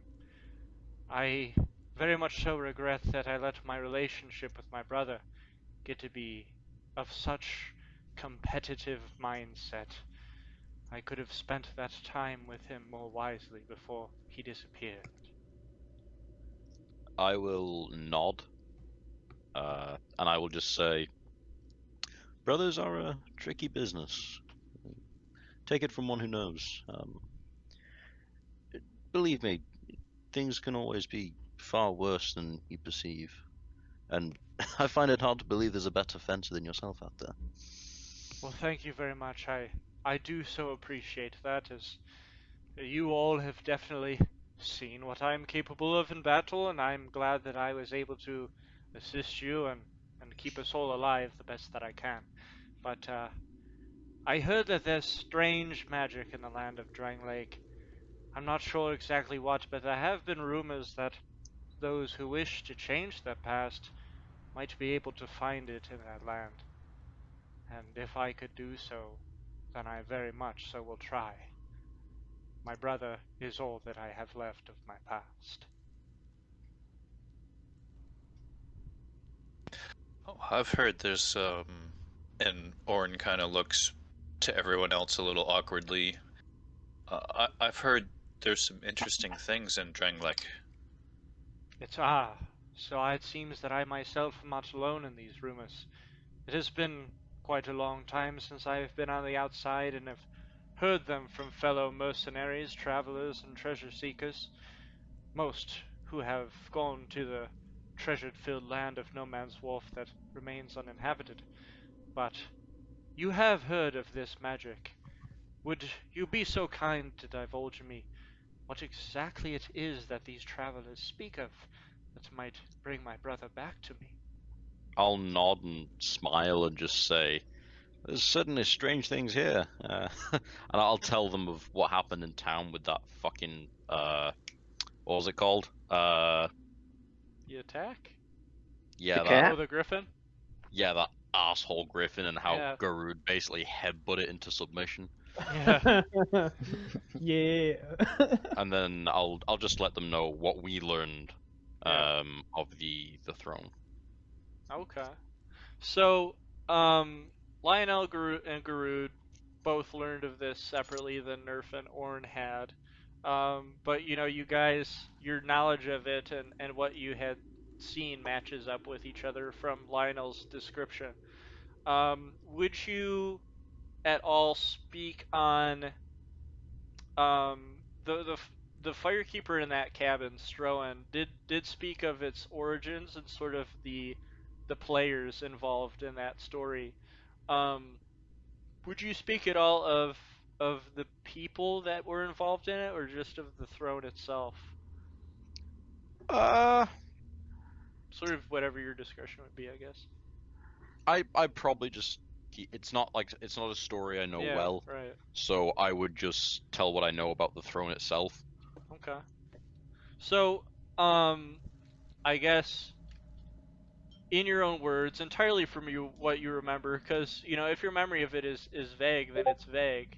But sort of what would be most important for Lionel to share, if he were to want to share, this mysterious magic of a far off land with Lucatiel, now that she shows that she is interested in a way of bringing her brother back to her.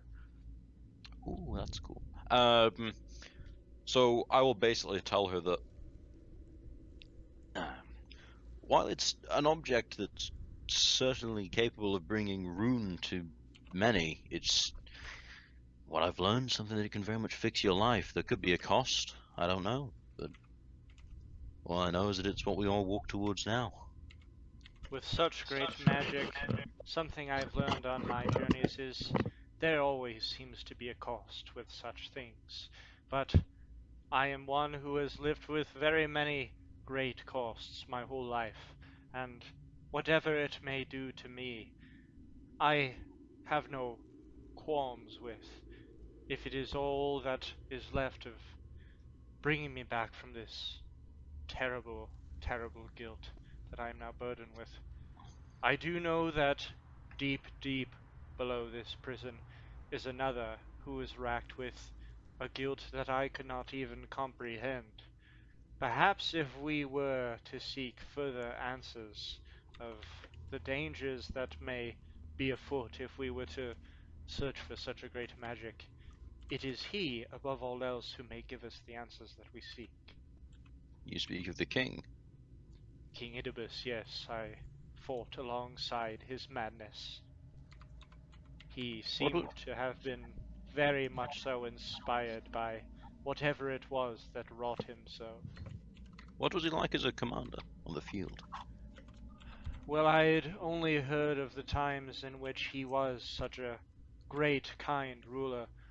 When I came to the land of Hyde from Mirrah, it seems all that was left of what was good of him had all but faded away. He was racked with jealousy of his queen. I had heard rumors that she had found a new match, one that was not of so much paranoia of the crown being taken away from him, and was quite a valiant warrior from a far off land who had settled in Hyde Kingdom recently. But I saw nothing but a husk of a former king who led very greatly in battle, but his anger, his guilt, his jealousy, it was too much for him to be efficient. Him losing his mind probably had a great much to do with why he lost that civil war. How long Lost. ago was the war? I don't know how much time I've spent in this Bastille. We might You have think to that find out by on the outside. Would you we think know it was that? the war that drove him to madness, or some other outside influence? I think it was the loss of his queen, but I think the madness began before he lost her. I think it did play a great part as to why she left for another. I will look at Garud in a sort of like regard him respectfully and turn to Lucatiel and say, "Well, from what I figured out from life, there's always a choice. And there's not always the darkest path. There's always friends to help you along the way." And I do know now that you are those friends who will do so. And although we have chosen to take separate paths after this journey, I do hope to see you once more in Drangleic. If you are in dire need and I am close by, I will risk my life for you all once more. I'll nod and say, "That goes both ways. If you need my arm, then I can suppose I can say for Garud as well. If you need both of us, you've got a Rosalind's best at your side." You certainly do, I say, and I'll just kind of gently put my hand on the shoulder, like little, you know, Yeah. support. Yeah. From like 8 feet above her. um, so Certainly, trust is earned, and you've more than earned your share. I was welcome anytime we would meet up with you. I will say that of all the races of this land, I must admit that the Irithilians are hard for me to trust. Um, they have been known to come from lands of assassins, and I have fought alongside a few of them, but my ignorance is now greatly diminished. Um, and I think your people are a very great, intelligent, and dutiful kind. As well as this small goblin over here.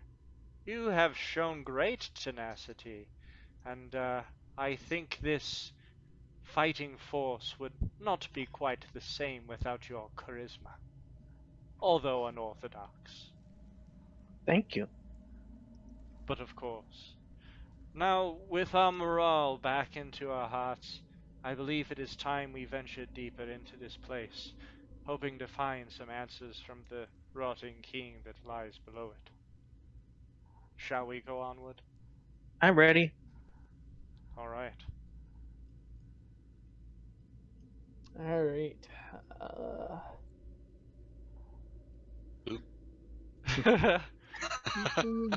So we all clumsily bump into each other like bowling pins. Yeah, just like phase in and out of each yeah. other. So, Orin will do the after you gesture. Yeah. nice. So there's sort of a surprise as we head forward. We come into a small chamber that's much like the chamber above, where it was a mossy stone platform that was suspended by a sort of chain elevator, where Queen Hyde's statue and her ivory coffin were sitting. So it's the same sized room, equally as dark, same just sort of platform elevator room. But there is a strange sight. In front of the elevator, there is a large muddy puddle of water, as well as just like sewer-like fluids. Um, and there seems to be large imprints of some sort of beast that is tracked into this muddy puddle that leads onto the platform. And Lucatiel would immediately freeze, seeing this. So you guys see, you don't know what kind of creature this is, just looking at it, but large muddy footprints, some kind of beast is How heading large? Yeah, I'll go my, check those out. down. my friend has large footprints, and Godzilla has large footprints. There's a little Large, difference like between.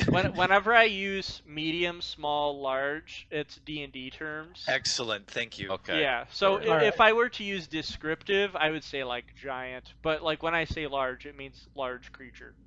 Like Perfect. foot No, no, across, foot and a half. I'm glad you clarified that. Yeah. Can I check the tracks? Yeah, go Yeah, I ahead. want to do a nature check on those things. Is it Is that nature? survival? Yeah, go. Nature. We'll go ahead and have Nerf go first. So nature would be to try to discern what you're trying to discern what kind of like creature this is, pretty much. Yeah, that's what I'm going Yeah. for. Okay, go ahead, Nerf. Okay, so with a 10, you'd be able to tell this is not like any sort of mammal. Like they're not like bear footprints or anything like that. They're more like reptilian in nature, lizard-like.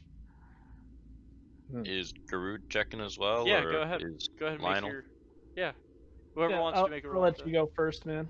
Go for it. It's Nice. a lizard. That's all I So, know. you would with that 13, there'd be a lot of stomping around footprints, but something that would be very strange to you is there seems to be backwards footprints as well as forwards footprints, and they seem to be walking together, not far apart. Um, so like they're walking in unison. So there's something like facing the other direction. They're facing opposite directions, but walking at the same speed in the same direction. Do It's they look odd. like they'd be the same shaped feet as the Swagan that we fought earlier? I would say no. Okay, so it's not those scaly boys. They were like medium size. Yeah, Yeah, they're I was medium. thinking it was like their Of big larger, brother. They're or yeah. pretty. Yeah, but yeah, these are not Sahuagin footprints. That's the big foot. They're yeah. pretty. Big kissable lips. Something that I think would stick out is this sort of like, Venus. yeah, this penis that's just like dragged through the muddy, footprints.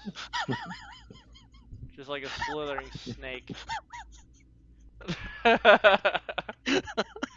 But His poor wife has to see that when he gets home tonight. Oh my god. Why is it all muddy? Why'd I you just- get it all covered in mud? oh I just hope he has god. a foreskin, you know. Oh fuck. Anyway, so yeah, Everyone's so dirty helmet. all we've discerned is that they're reptilian in nature, and there are a set of backwards facing prints and a set of forwards facing prints of And well endowed. large size. Yeah, yeah. Okay, but the Wait, so go ahead. if they're front, forward, and backward but can we tell which way they're going? Well, one's going one way, one's going the other. So they're like facing opposite directions at the But they're same heading Maybe down that the same means path. maybe that means there's pairs of things carrying something. I know when I help my friends to carry things, sometimes I have to walk backwards. Yeah. But yeah, it's up to you guys. If I would say with the 13, you're not really able to see what direction they're walking in, but the mud does trail down onto the elevator and is sort of like encrusted itself on the platform. But it does descend further down. If you were to look down, it looks as if it's the same, um, you know, descent as the first into the Lost Bastille. So you're going way deep if you were to head further. I will lean on Gurud's shoulder and motion towards it and say, if you would kindly take the lead, I'm slightly feeling my age today. Yeah, I'll go ahead and take lead on this. I'll And bring up I the will, rear. yep, I will follow these tracks. All right. So if everyone's ready to descend deeper into the But Bastille, here's the thing, I do want to stealth while I'm following this real quick here. okay. Alright. These tracks. I'll kind of keep pace with Lucatiel and kind of Nice. like keep beside her. Oh yeah, As that one. as you guys would be descending down the platform, the Crash, the, bang, boom! Fuck! the theme of slipping and a sliding plays as you just like try to keep your balance on the mud. I am just singing at the top of my lungs one of my favorite bard songs. As we're on our way down the tunnel. He's just going backwards like when skiers fuck up. Uh-huh. Just go flying down. Scooby-Doo with all the sound effects. Yes. All right, Oh. so we descend down even further. It takes a couple minutes for this, bucking platform of rusty chains to find its way all the way down into the depths. It's very dark, mossy stone, cramped walls are surrounding us as we head further. When we do see lit torchlight flickering at the very bottom, and the platform comes to a stop in a small, cramped chamber. Awesome Ooh. sauce. Okay. All right. And in here, we do see the tracks, the muddy tracks continue as they seem to go beyond this portcullis gate that is um, just locked shut, rust going out from the portcullis onto the stone wall. And in front of it, we see a sort of lever that we can assume would be used to open it, but it is chained down with a heavy iron padlock so that this lever cannot be moved. In addition to that, we see a discarded small cage, much like the one that was used to descend into the mimic room, and a long hallway leading to a set of double doors and a small rotted door. And the ceiling is once again about 15 feet high. These are just heavy, decrepit stone walls around us. How old do the footprints look? Go ahead and roll nature. Because like this could have been from ages ago, and we're just like this thing is already dead. Right. Oh yeah, no. Not a clue. Like right now, like this thing's right in front of us. This I don't shit know. came Could be down a- the elevator with us, and we didn't even All of a realize sudden, all of a sudden, he just looks at us. Y'all, this could be a horse. it. Is there a hole above the cage? A hole above the cage? Yeah, I'm just wondering if maybe that's another elevator that fell off its chain. No, it looks they have been like dragged across the stone. There are like drag marks on the tile. Oh, interesting. This is a I'm gonna fucking check big out this cat. door. Is it like rotted so I can try to smash through Yeah, it? this Yeah, door looks heavily rotted. I'm gonna look at Garud and just say, take it you'd like to do it again. Something I will say is if you were to peer through the portcullis, you would see like rancid water. Like, very murky, dark, muddy water in a room that's held up by stone columns where moss just like climbs all the way to the top of the ceiling. All right. Well, can I do a perception, see if I see anything in said water, other Go than for just it. murky water? Yeah. All right.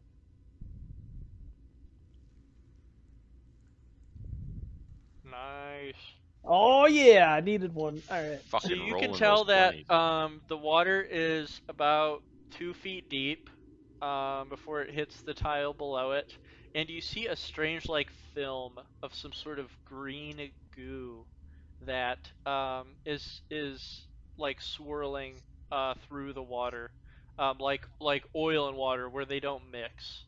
Um, that just fills this chamber. Nerf's shower water. Uh Oh huh. I'll try and smash through this door.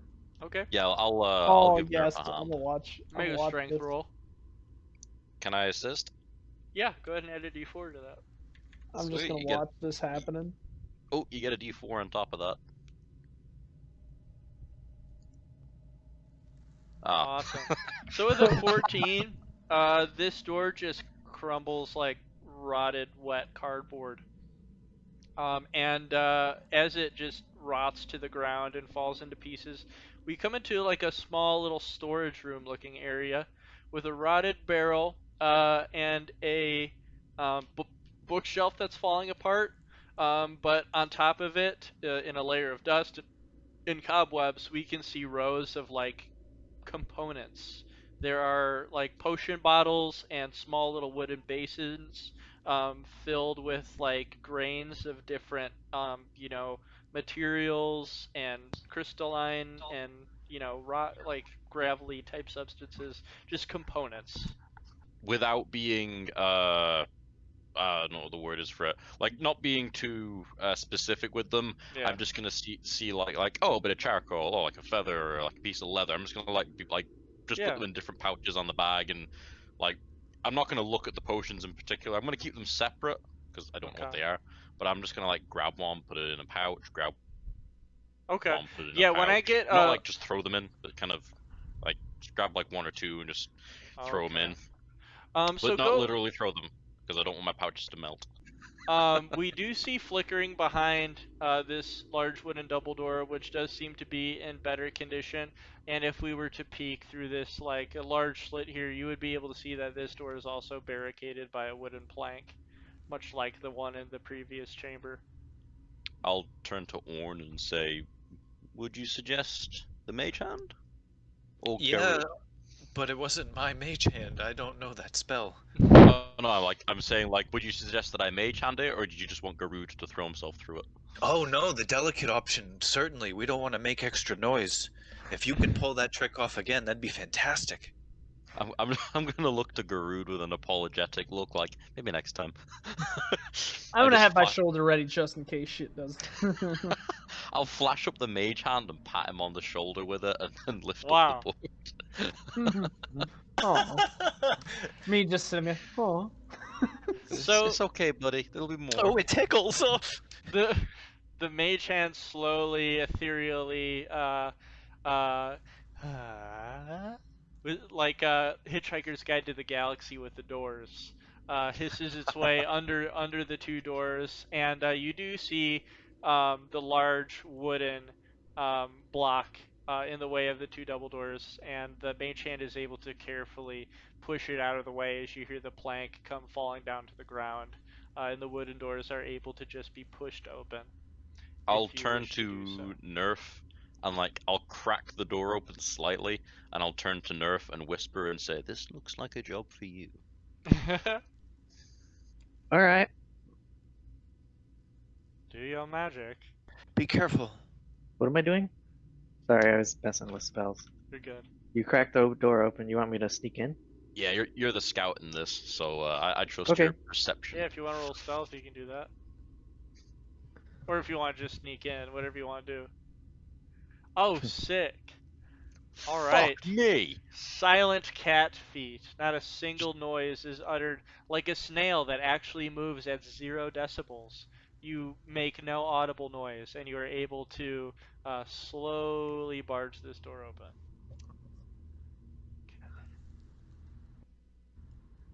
and we see a mostly empty room, but we see quite an interesting sight in front of us. It is a small, cramped chamber, but to our right we see two marble columns. One is holding up a golden basin that is empty. Has a little bit of flakes of leftover whatever in it, and we also see the glowing runes of a readable tablet, much like the one that we had read previously. As the room is covered in moss and dust from not being entered for a very long time, and ascending like 2 feet above the tile is a stone tile where the image of a king holding a long sword, standing tall, is beside a reptilian creature.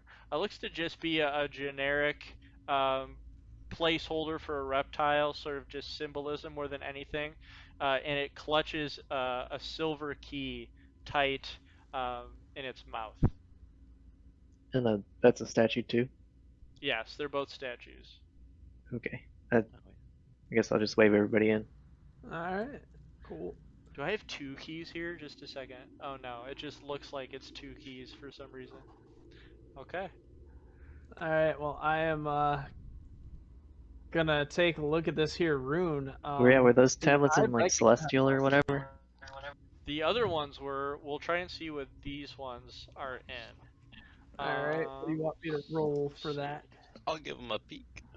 Yeah, Well, that's let same me as go ahead well. and just check your languages to see if you have it. Because if you just have it, then, nothing need to really roll. So you're able to not discern, Garud, what this is. I'm just gonna look at the rest of the group. Reading runes is for losers anyway. As I'm gonna sulk and walk away from the tablet. I read Celestial, so I'll have a look at it if it is Celestial. It seems to be a more rough, aggressive, primal type of language. It is not celestial. But if Orn were to approach, you would notice that this is written in Draconic. I will shrug and walk away. I recognize the writing. Let me see if I can read it. If it's not too worn, I want to try to make out what it says. All right, it is not too worn. It seems to have withheld its writing without any sort of aging, and I will show to players our new basin puzzle handout. Okay, so whoever wants to go ahead and read that, probably Orin, since you can read it. I think it says, the Reptilian swordsman Calico, an orphan to King Idubus, and found upon the shores of No Man's Wharf. The twins were made of fearsome force of long teeth and sharp silver. No matter the effort of King Idubus, Calico could not conform and remained an animal of primitive wants. Upon the victory of Queen Hyde, Calico was repurposed as a jailer and feasted upon insects and men alike. He's gonna look over at the golden basin and give it kind of a worried look, and then turn to everyone else and say, that's what it says. Here, let me write it down. Okay. Is it like leftovers of insects and ribs and human bones in the bowl? You can go ahead and investigate if you're able to see what sort of materials are left over in this basin by their nature. Sure. Is that nature? Oh yeah, it would not be nature. That would be, I don't know. I would think that would just be investigation. It's a bowl. It's a bowl with weird shit in it. Yep. And it's dusty. I'll give this a shot. I think Okay. very overconfidently. Nice. Oh, Fuck. So, I'll take it. with your investigation roll, you're able to discern 3 different components that are placed in here. One is shards of some kind of teeth. The second component is like the leftover flakes of some sort of let's see, um, some sort of like cocoon in nature. And the third is leftover dust of some sort of mineral. You're not quite sure what mineral it is, but we've got the dust of a mineral, shards of some sort of teeth, and the leftover flakes of a cocoon. And I Does- would share that information with our group. I'll check my bag and see what I got. Okay. So if you were to look into your, So go ahead. I just asking to make sure I understand. Those are what are currently in the bowl? Yeah, it's leftover like materials of what was put in there. Okay. Yeah. I have a question too. Yeah. So the reptilian swordsman, is that the We humanoid-looking person or the? that this looks like to be an image of some sort of human king, and this Okay. doesn't seem to like match the description of like the twins Calico, but it does seem to just be a large, strong like reptile in nature, just sort of like a placeholder. So we're not sure what the form of this creature looks like, but Got from the it. description, it doesn't really match this. So, looking into your bag of components, I'll go ahead and read you what you have. So this is outside of like potions and scrolls and stuff. So I'm gonna give you 6 different components to look at. So I'll read back to you what they are. So you've got a small sack of just regular ash. Um, you've got a sack of like silver dust. Um, you have, let's see, the leftover like wings of a butterfly.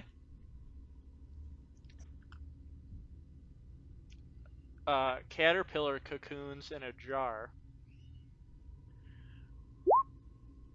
Caterpillar cocoons and a jar. In a jar. All right, in a jar. And then the last 2 items are. Let me go ahead and double check this here. I dropped the R out of caterpillar, damn it. It's okay. So the last 2 items are the like fangs of a. Well, let me go ahead and see here. The last 2 items are like the fangs of a snake that are in a little like coin purse, as well as let's see. Um, hmm, would I give you this? As well as some like eggshells. So we've got eggshells, fangs of a snake, caterpillar cocoons in a jar, wings of a butterfly, sack of silver dust, and sack of ash. Wait, is that the Alright. first? That the same as the teeth, flakes of cocoon, dust and mineral thing, or are those different? Those are what he got in his. The 1 through 6 are what What you've got in your he bag. got in his pouch. Okay, got it. And So- the first things I typed out are what are in the golden bowl currently we observed. Yeah. So we have an undetermined mineral in the bowl, undetermined shards of teeth in the bowl, and then flakes of a cocoon in the bowl. I will turn to Orn and defer to his better judgment, and I will offer up the components. He's going to look furiously between the 2 lists and he's going to say, well, if we're going to match, then the snake fangs would match up with the shards of teeth. The caterpillar cocoons in the jar would match up with the flakes of cocoon. And the undetermined dust of mineral, well, that's what's got me a puzzle. I've got 2 choices there. There's the ash and the dust of silver. Well, my knowledge knows that silver is a metal, and ash might contain a mineral if the thing that was burned had a mineral. So I'm torn between which of those 2 to choose for the last item. I would vote silver, but don't take my word for it. There's also a part in here about long teeth and sharp silver.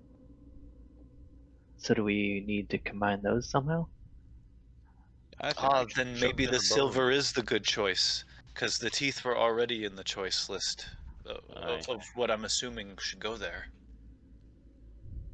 He's gonna reach into that pouch and take out the fangs of the snake, the caterpillar cocoons, and the small sack of silver dust, and hold them out and say, I think these are the 3 that match the things that are currently in the bowl. What do you guys want to do?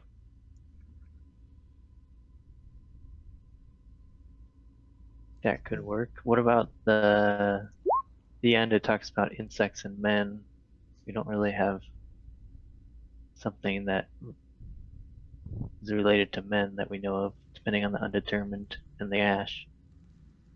Well, we Well, have only one human here. All right, somebody get in the bowl. Smallest first. So, yeah. By the I'll way- hand Nerf the 3 items. The draconic that's on the thing.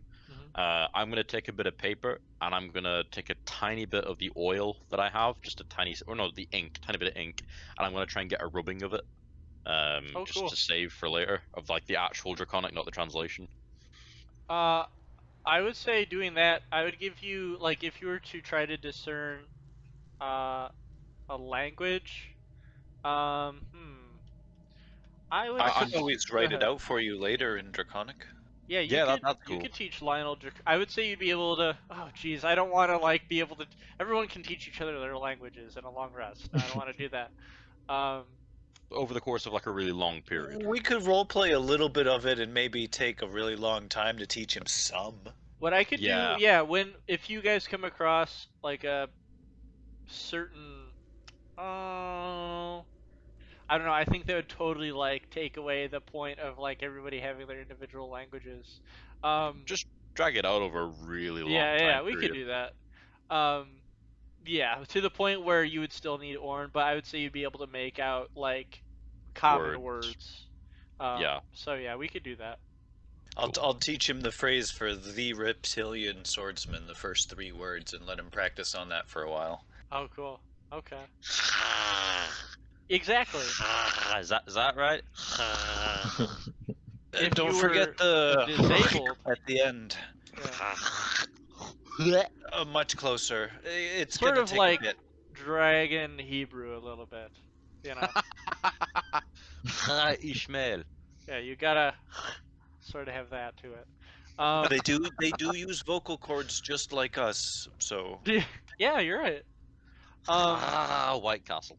So these components that you guys decided on, are we gonna drop that into the basin, or was there anything else we wanted to sort of mull over? Nerf, get in the basin. I'm not a man. You are to me. I will defer to Orn's better judgment than mine.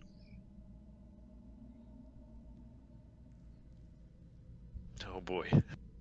Like I said, it looked like from what you saw, there was not like droplets of blood or anything. There were 3 specific materials that you found in the basin. Yeah, and my thought process is I'm hopefully trying to match what we discover in there, hoping that Yeah. fresh unconsumed materials are the trick. Yeah, silver cocoons and fangs sounds good to me. Okay. No pressure, don't kill us. Let me know if when you drop it in. Unless we should Boom. add the ash for. Is he like holding his hand with the stuff near it? Yeah, like, well, yeah. What are you doing? You're like holding it above the. At first, I thought the idea was to have Nerf go in there along with the components, so I had first said that I handed it off to him. But if that's not It's the a tiny basin. Yeah, she wouldn't be able to fit into okay, the okay, basin. so I can just kind of still having the 3 things in my cupped out hands, kind of look over my shoulder at everyone else, and well, if this is You could use Mage Hand if you really want hopefully to. the right thing, and I'll gently place them in the basin and then remove my hands a little quickly, but not quick enough to bumble what I'm doing. Right. Okay. So doing that, items drop into the tiny golden basin, and they begin to light a flame as small embers and sparks burn them and crackle them.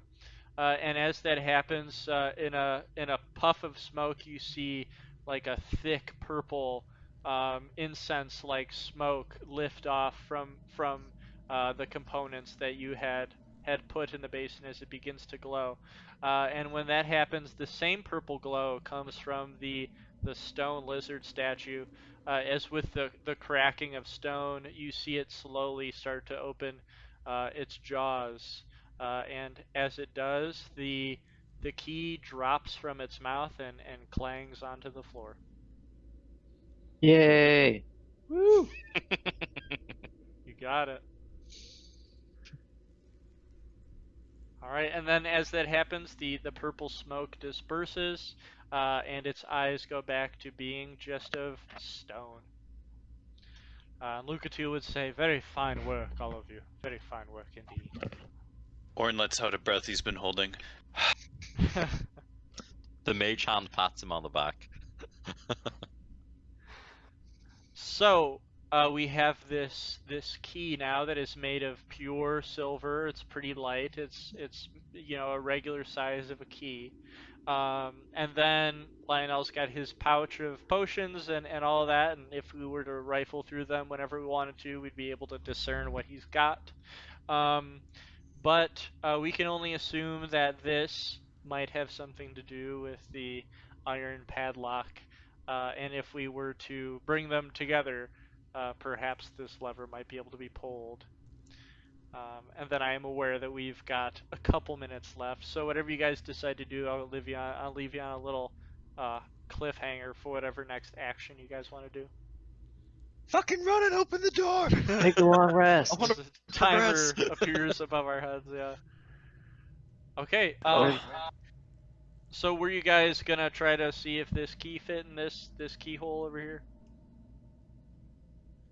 Unless the Yeah. long rest is an option. Long rest is not an option. Damn it. Okay, so whoever would do that, whoever would pick up the key, you can go ahead and try to fit that into the iron padlock. It would fit, and although the padlock would be very old, it would still be in working condition.